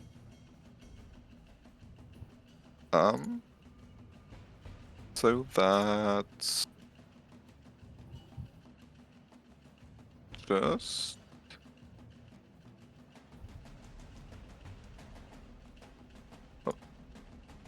okay. Yeah. No, but 2d8. using the runes alone action, I think, is a bonus action. Is it? I'm Yeah. Melee rune can be used okay. as long way as a bonus action. Range use can be used as long way as a bonus action with a range. Okay, then yeah, that's So, fine. Yeah. so yeah. That's even better. So all of you get back 10 HP. 2d8 plus my Nice. proficiency bonus. And in that case, Which is that? I don't even know how to delete this fucking. Okay.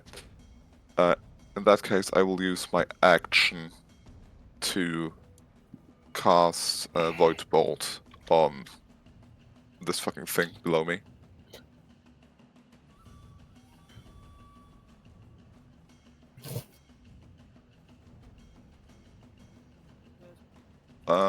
Yeah.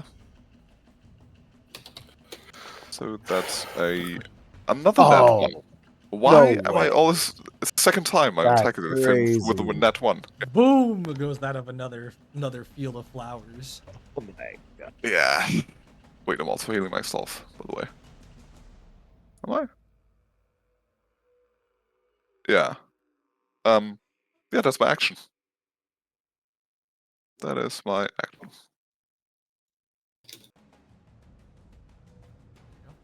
All right. Bringing down some strange magical like healing, mending some wounds on some people, while also bringing down a void like lightning. Kind of a strange thing going on here. But you know what? We're in the middle of a fight, so who cares? Melis, it comes your turn. Nobody notices. Okay. Okay.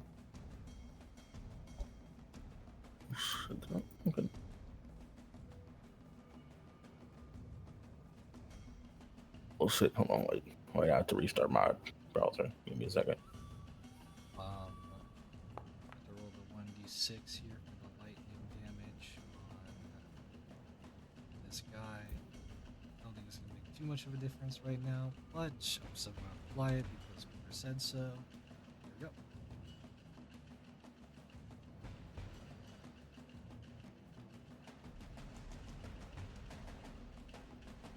I'm trying to refresh it. It is taking forever around. Hold on a second.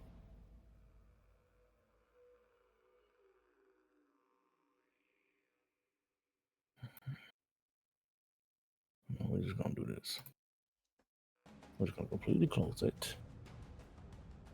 Let me go back to the link and do this again. Because for some reason that shit was not loading up. There we go. Okay.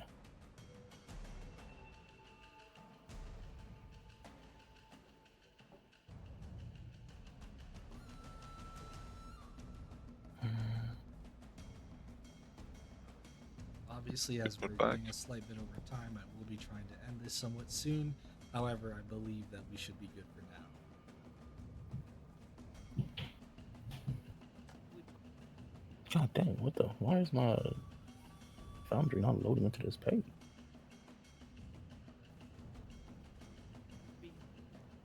Oh, okay, there it goes. Oh my god, that took forever. Okay, alright. I kind of know what I want to do already, so let me see. How is everybody doing? Okay.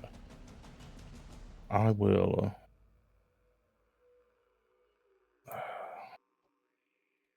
What is? You know, I'll focus this one again, and I'll just attempt another water jet at it.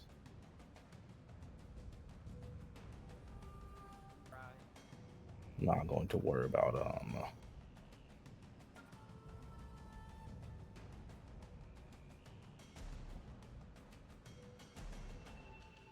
upcasting it, so it'll just be a regular second level one.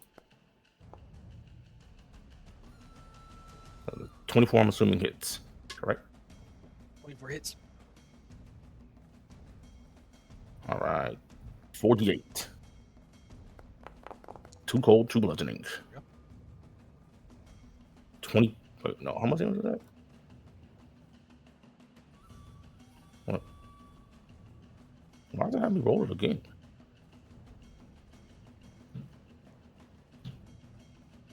Did it not roll the damage already? No, if it didn't roll the damage, it should be in chat to ask you for damage, I think. There it goes. What? Wait, what? I don't. You just take the 15. I don't know why I asked for 48 twice. Okay. Yeah, I don't know. Do I have it's two of them because selected? No. You might have accidentally rolled it just twice in general. I don't know if you can do that, but yeah, I'll take the 15. The 15 damage to that is back here. The one that, yeah, that's really low. You proceed to what is it, water jet? Partially, pretty much you kind of splash its eyes with that of a huge amount of force with water. Not necessarily blinding it, but pretty much acting like you're blinding some of its eyes as it bleeds out from some of them as it proceeds to look like it is still severely low. God damn. I was hoping that would kill it. I don't think I have a bonus offensive spell. Sadly. So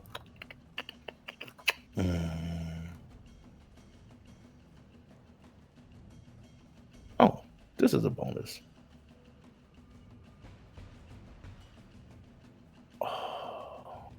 But can I do, if I do that, can I do this?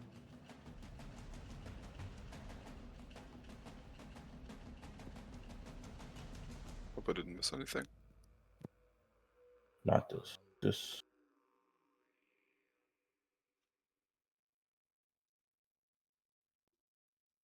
Okay, yeah, cool. So, as a bonus, I'm going to wait. Hold on.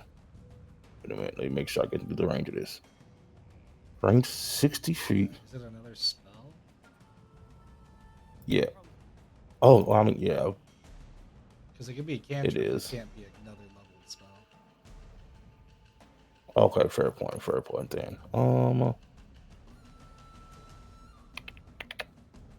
Damn. That I don't really have a cantrip to do.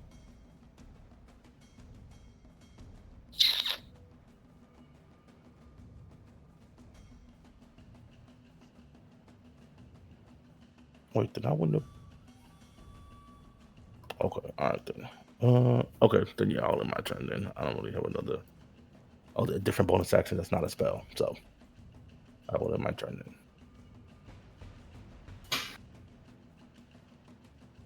All right. Pass by. Comes out a new round. This highwayman. I don't even want it, but I'm gonna do it. Yes, sir. Into Kurz. Let's see what happens.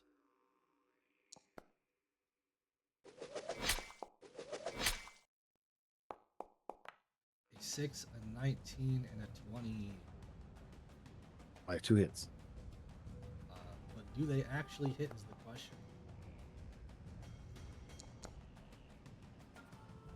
No. They don't do any damage. Oh, you're truly amazing. I just use one ability and then just sit back and just let the passives do the work. I'm just saying, it's fine. It's fine now. Just wait till we get later on. It's okay. It's okay. It's okay. If you are trying to run around to the other highwayman, you would get an opportunity of attack there from this guy.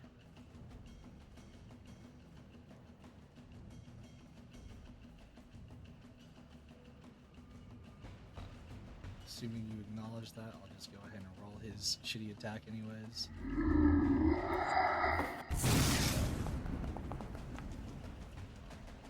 go. 22 to hit. Alright, it's 4 damage, doesn't matter. Continue on.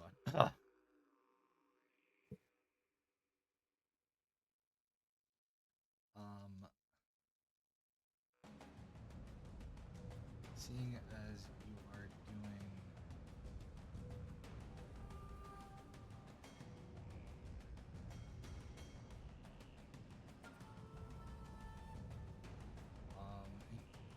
you would not because of how this would work, your range would be right here, so you would not be able to hit the Volkadak, but you will be able to hit these 3 Highwaymen.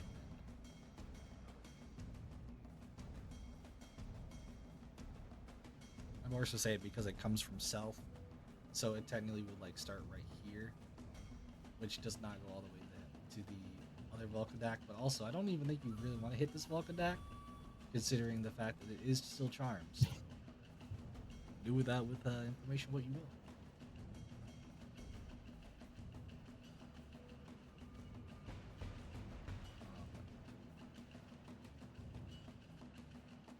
This guy needs to make a roll.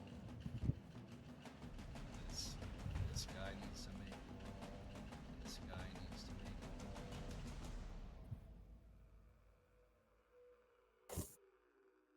Alright, so because it was DC 17, the second and the third guy do succeed. If that matters or not, we'll see.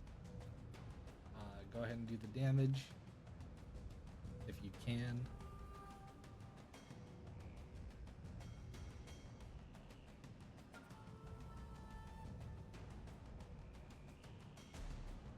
As more lightning breath comes out of that of Cord.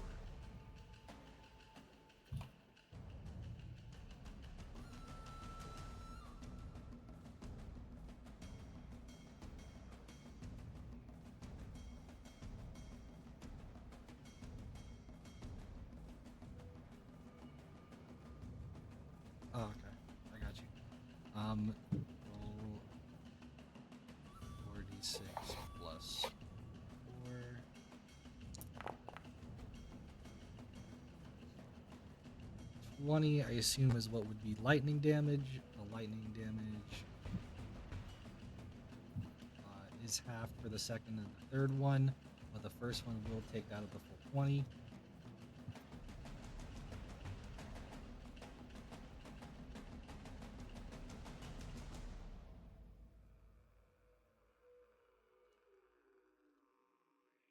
Even though you did that of an amazing lightning breath here, unfortunately, all of these people are in the line that you have shot that of lightning are still somehow standing one way or another.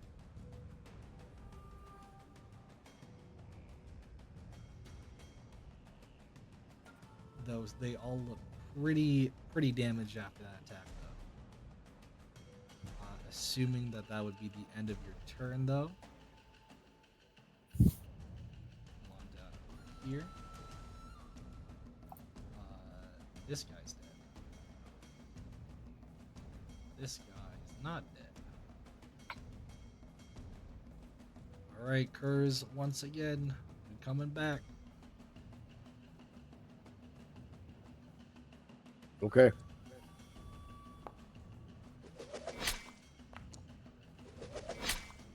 I see that 20 in there. Oh. Unfortunately, it's on a cooldown.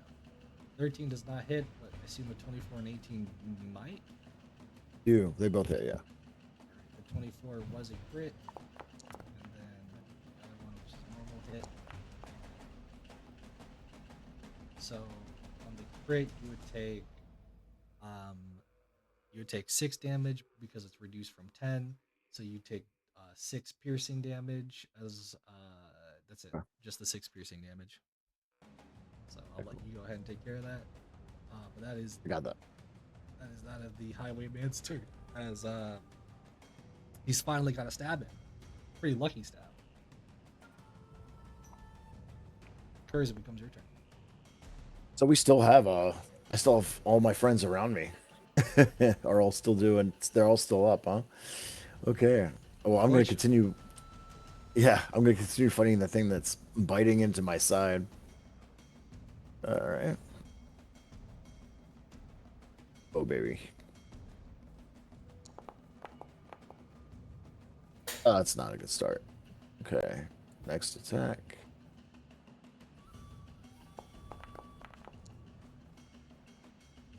There you go. I know that barely hits. Because we've been through this. 15 does hit.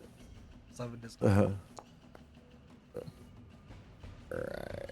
7 damage. And then we'll do a horn attack.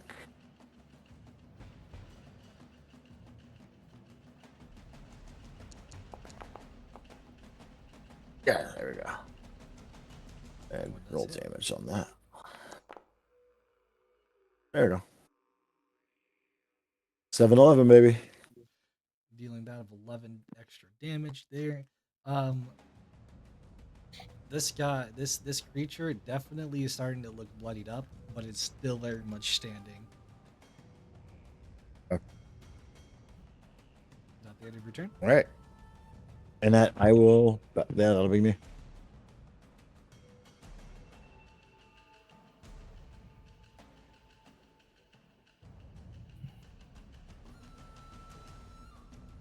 Seeing that you've come down more to his level, this guy, this highwayman is going to come up to you, Car.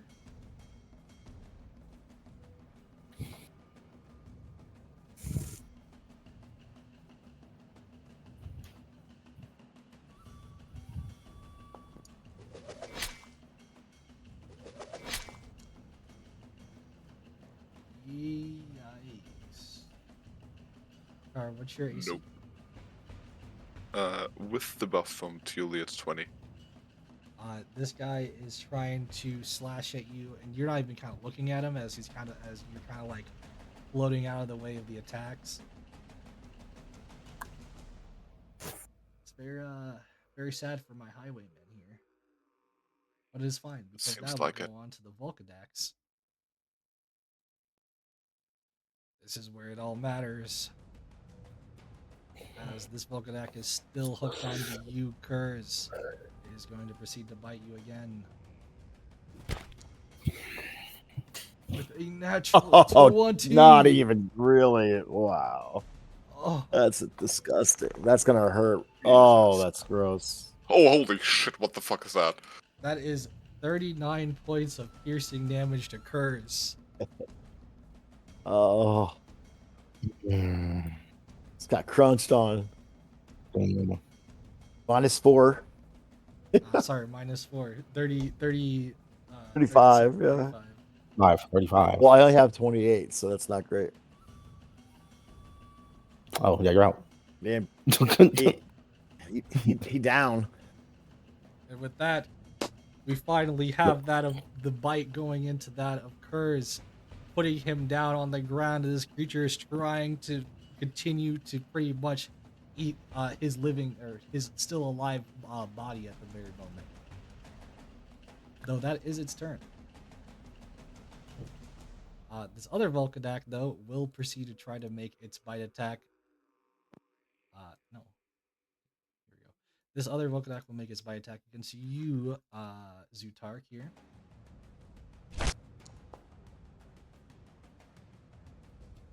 Yep.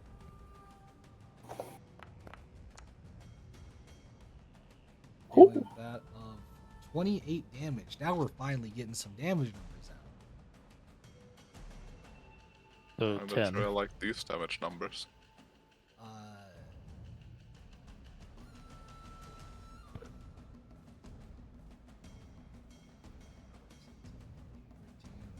Yeah, you take 10 total Oh, damage. I should have rolled some because extra you're- D8s. I thought 4 D8s would have been enough to kill that thing. Not the most damage, but it is still enough to maybe matter to some people or not. Who knows? You're still being grappled by that of this creature, but whether that matters to you or not until you walk it to death, who knows?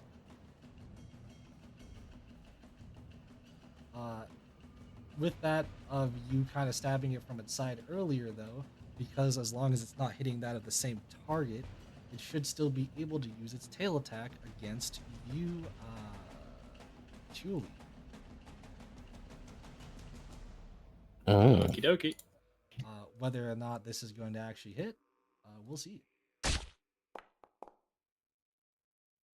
A tail swipe comes swinging at you from its behind. However, you kind of just jump over it very swift like. It misses. Ooh.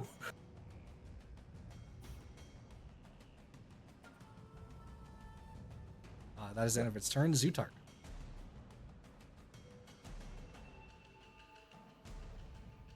Alright. Gonna keep trying to kill this damn lizard. Get the lizard. I will reckless.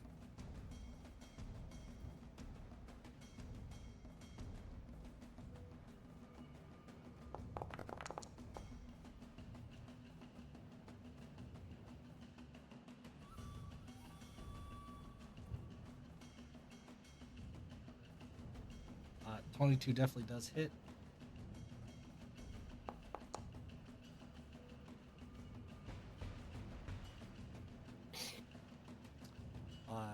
You don't even need to do the rage damage. It's enough. How do you kill this Volkadak? I smash its fucking skull open. You bring down that of the mole hammer. Enough of this. Finally. And you just hear that of the squishing from both the eyeballs being kind of like spread out, as well as that of the sound of its skull being cracked open, bleeding left out from that of the creature. It is dead.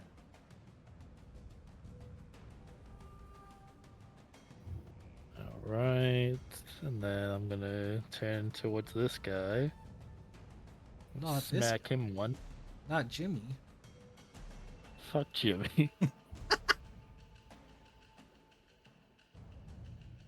Jimmy can eat a bag of wings. Wings. Oh no. That definitely hits.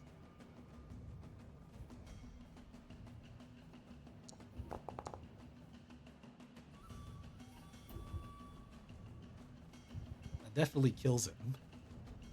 Alright. So I gotta heal off those two that I killed.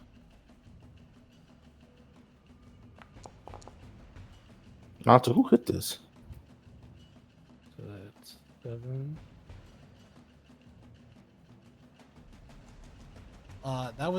It was hit by that lightning before you charmed it, I think. And then we're gonna third attack this guy. Oh, okay, okay. I just want to make sure. Yeah, it was attacked with the lightning attack beforehand.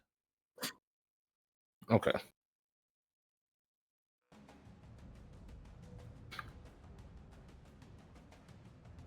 So third attack on him.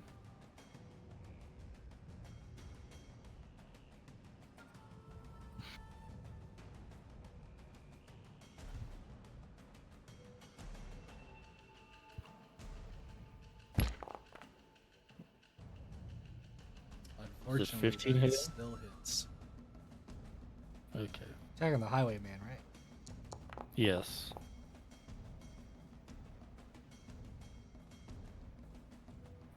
Adding insult to injury, you will end up killing this man who's already being mauled by that of this other Volkadak here. Basically Deserved. slamming its head down, slamming down on its head, squishing him.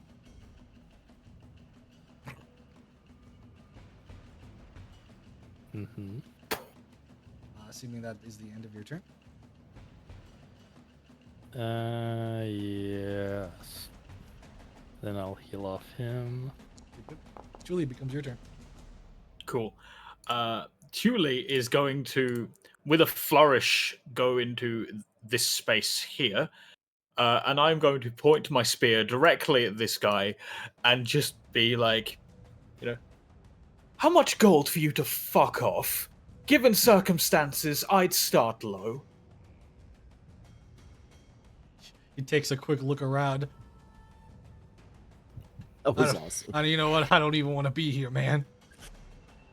Then I'm just going to do like a little shooing motion with my spear and just let him go. And then try and use my... oh dear. Is Curtis currently being like mauled by the thing, or is he just loose currently? He's essentially in the middle of about to be attacked as he's unconscious. So he's not Jesus. being attacked yet, but like the creature's hovering over him. Absolutely lovely. So let me just. So that was 10 feet. So I've got 20 feet left.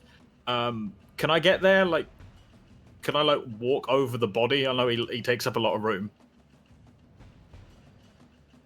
I would say normally you couldn't, but you can in this situation because this guy technically has given up.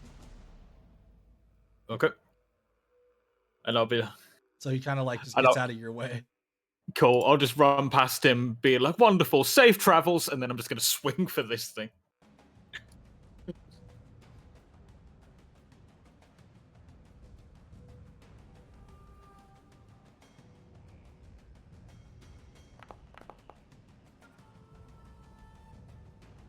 Does a 16 hit? Yes, a 16 hits. It does. Lovely. Lovely. Oh, come on. It doesn't matter. So I'm just kind of just trying to distract it more than anything to take the focus. You slice like its cheek, and it just like slowly turns its head to you. Hello. This creature is definitely pissed off now. If it wasn't before, it is now. Well, good. I'm going to piss it off some more. Time for another swing.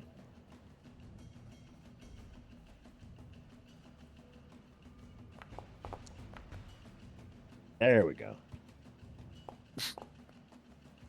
There we go. Much better. See? Yeah.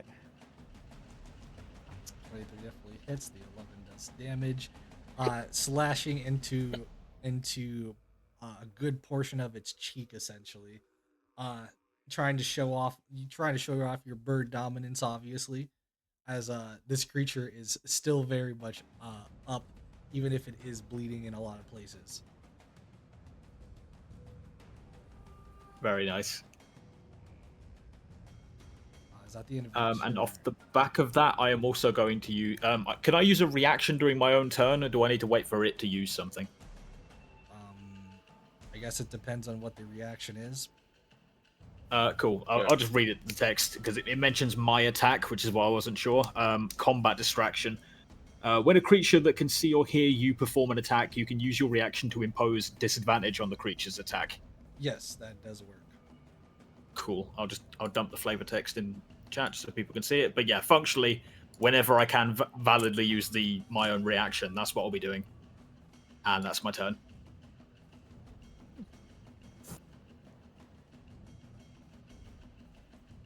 Come at me, you big fucking gator. Come at me.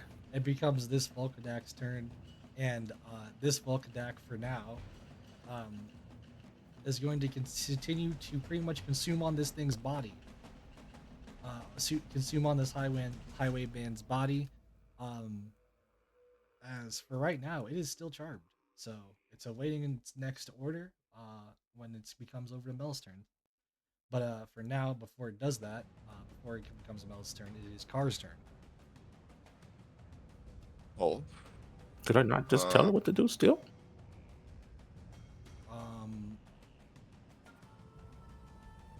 Because technically giving a simple order just doesn't take an action. It says it's a free action, so I don't know if it's supposed to be like on your turn a free action or if it's a free action in general. Fair enough. So I'm going to say because it says free action, I'm assuming it's going to be on your turn. You can just do it literally whenever. So that's like its next action. Okay. It would have mauled into this guy, but like he died during it, so.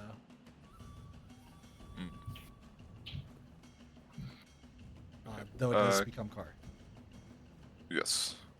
Car will once again use his bonus action to cast a star's blessing. Specifically to heal. Curse. To get him back up and running again.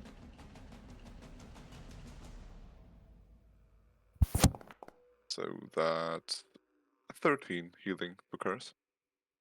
I don't think anyone else is harmed. Thank you. Radius, no. Curse is still on the floor, so he would have to get up.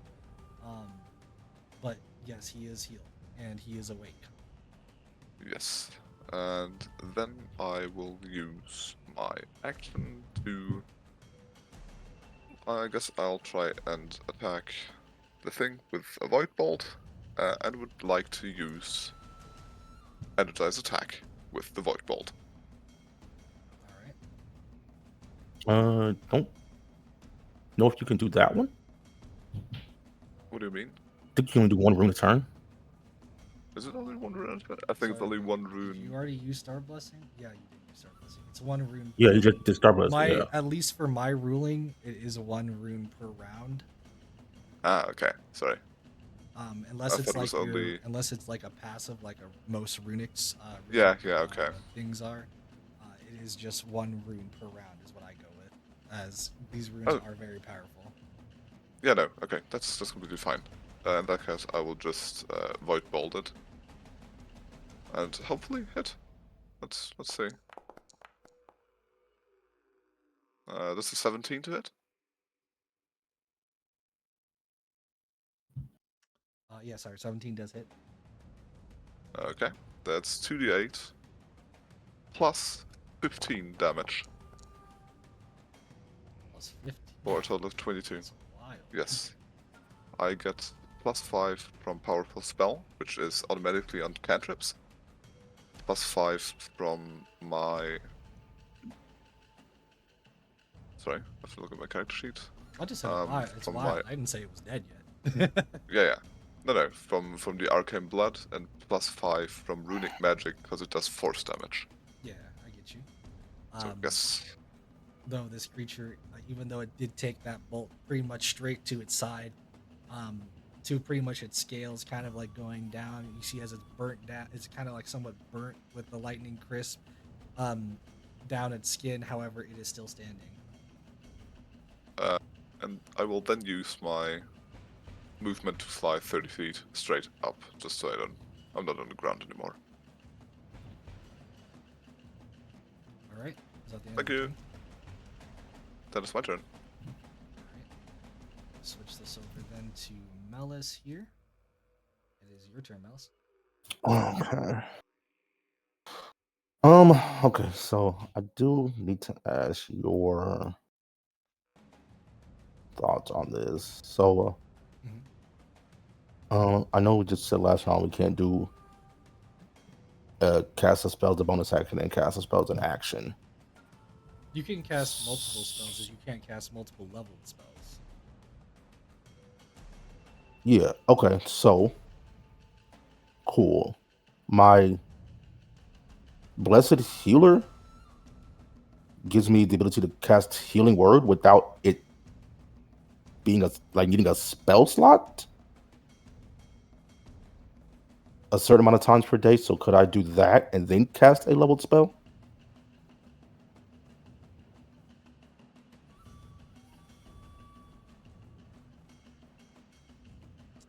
Yeah, that's fine. It's pretty much getting rid of the fact that it's a leveled spell. It's still doing the leveled spell, but it's pretty much getting rid of it. Okay, cool. All right, that's what I wanted to. That's what I was kind of thinking about. I know how you were going to rule that. Okay, then first thing I will do is I know he got a little bit of healing, but would like to do a little more to make sure he is healthy. I am not a healer at all. Huh? Okay, so, and I think if you use a rune in addition to an action, it doesn't cost a bonus action, do I believe? Correct. It's just special, so, technically. Yeah, okay. So then I will use my Blessed Healer to cast Healing Word.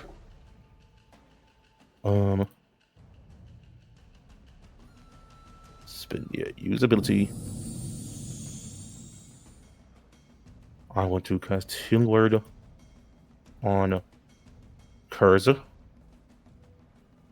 And then with that, I'm going to use Improved Healing. In addition with that, because that is the rune I'm using, to add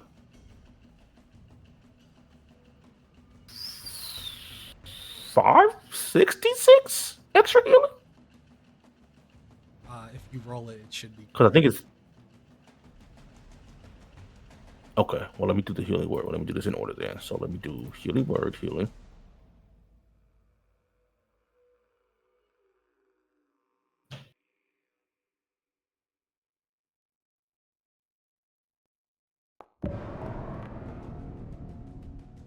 Okay, so that's 7 base. And then this.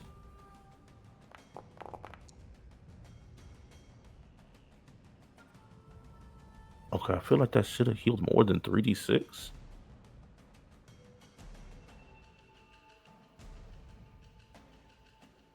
Or maybe, wait, what is the base amount? I guess that's what's confusing me. I Hold think on. the base amount is either 2d6 or it's 1d6. I changed the number on there. I could be wrong, but I can look at it. Maybe that's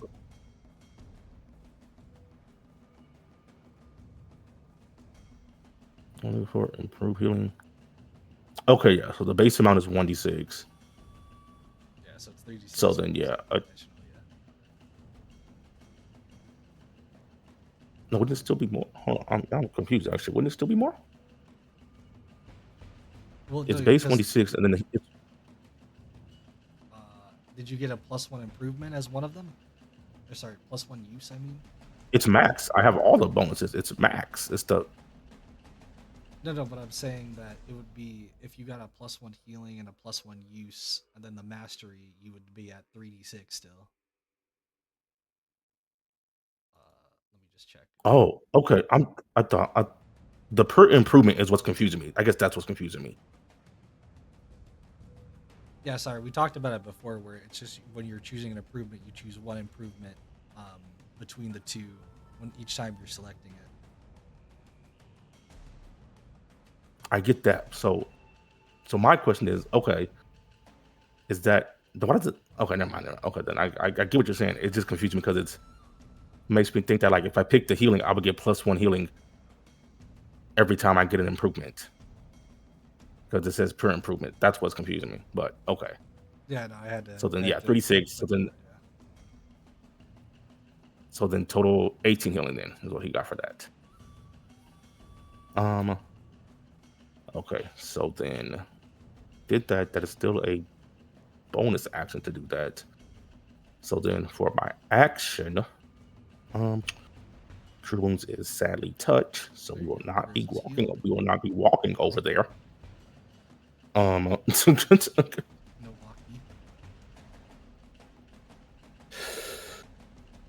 Oh, I should have cast. Oh no, that's concentration. We're not gonna cast that actually because that would have fucked everything up.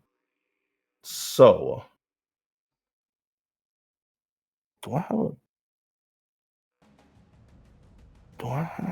Oh, not really. What's even still alive? What am I even looking at? The only thing of a real importance that is alive is 2 Highwaymen and this Volkadak, because you have this other one under control. Yeah. He'll walk over here. And stop targeting that. Target that. And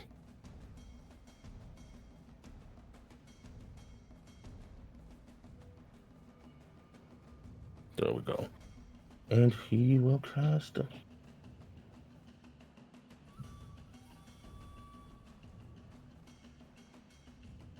Okay, he'll just cast a water jet on him at 2nd level. Alright.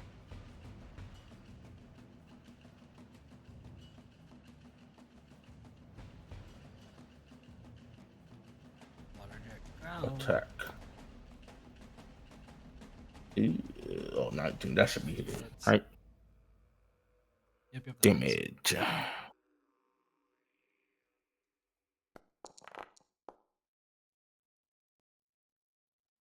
See, why is it asking you again? Okay, I need to check how that. What in the actual fuck?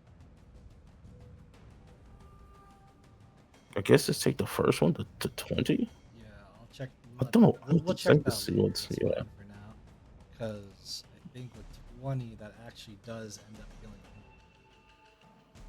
Oh shit. Okay, bet. Yep, and that is my turn. All Oh, right. and I guess I'll tell. You know what? I'm going to tell this Volkadek to just run off into the woods as far as possible. And to basically, he'll be far away by the time the spell ends.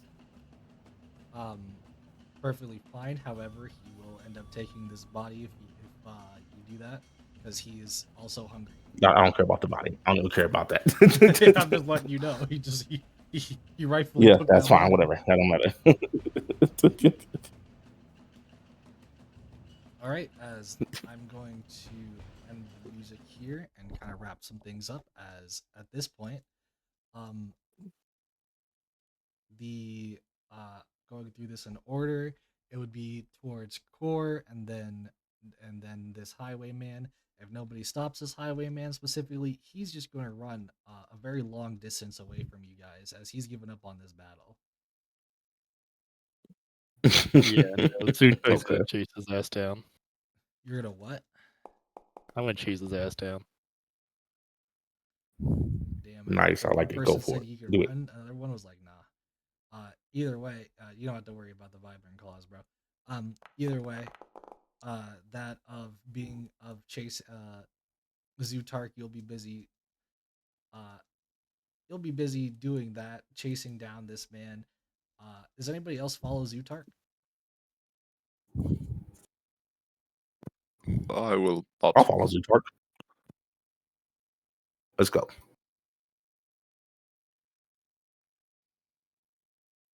Sorry, I should also mention, um, as this guy is running away though, anybody else that would be staying behind, you will be able to kill and take care of this thing, but it's pretty much just who is staying behind to kill and take care of this last Volkadak, as the other one has ran off into the distance with that of its prize.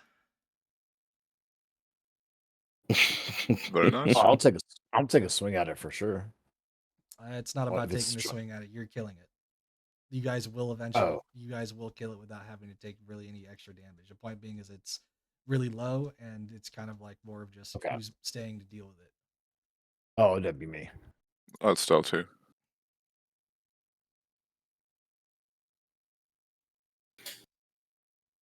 Me and Zutark are off chasing the last guy.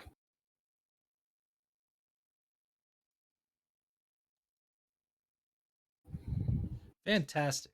So there's a small little bit I want to do here before we just completely end the session here. Um, Melis and Zutark, both of you are heading out following chasing this guy. And honestly, within some time, I'm not gonna say right now specifically, but within some time you will be able to catch him, kill him if you want. Mhm. Uh, However that situation goes, you guys are down there, aka away from everybody else who has been finishing dealing with this Volkadak. Now, the issue that I am going to bring up here is now all these dead bodies are obviously here, and whatever you guys want to per se do with them is potentially up to you. However, right now, with the people being, with the people that are still here, let me do this. With the people that are still here dealing with that of the Volkadak, being that of Core, Julie, Cures, and Car, um, maybe you even start to gather that of the body, and maybe you try to do something of anything. However, it's for some reason the fog seems to thicken around you guys. Not quite entirely sure what exactly is going on around you. You do see the fog that keeps thickening and thickening more to a point to where Bellis and Zutark ran off. You definitely do not see them, not even a slight bit off in the distance. As in front of you, in front of you all, you almost feel an almost creepy like essence. One not quite too sure what you would be feeling, but one that feels like that of almost dread, as for some reason the fog around you almost feels like an almost sort of gate keeping you from going out too far, as you have to stare down what seems to be almost a creature that has appeared out of nowhere, at least to what would be your foresights, as you see that of this guy. that of a almost thorny like tree creature Oh my that does god. seem to be around the size, if not even slightly bigger than that of Kurz himself. Uh, you also see that the blue-like essence kind of rippling off of him as in this thick fog, you know one thing. You're potentially in danger. Whatever that may mean, we'll find out next time. Everybody, thank you so much for watching as today's session is now coming to an end. So we'll see you guys next time. Bye. Hey.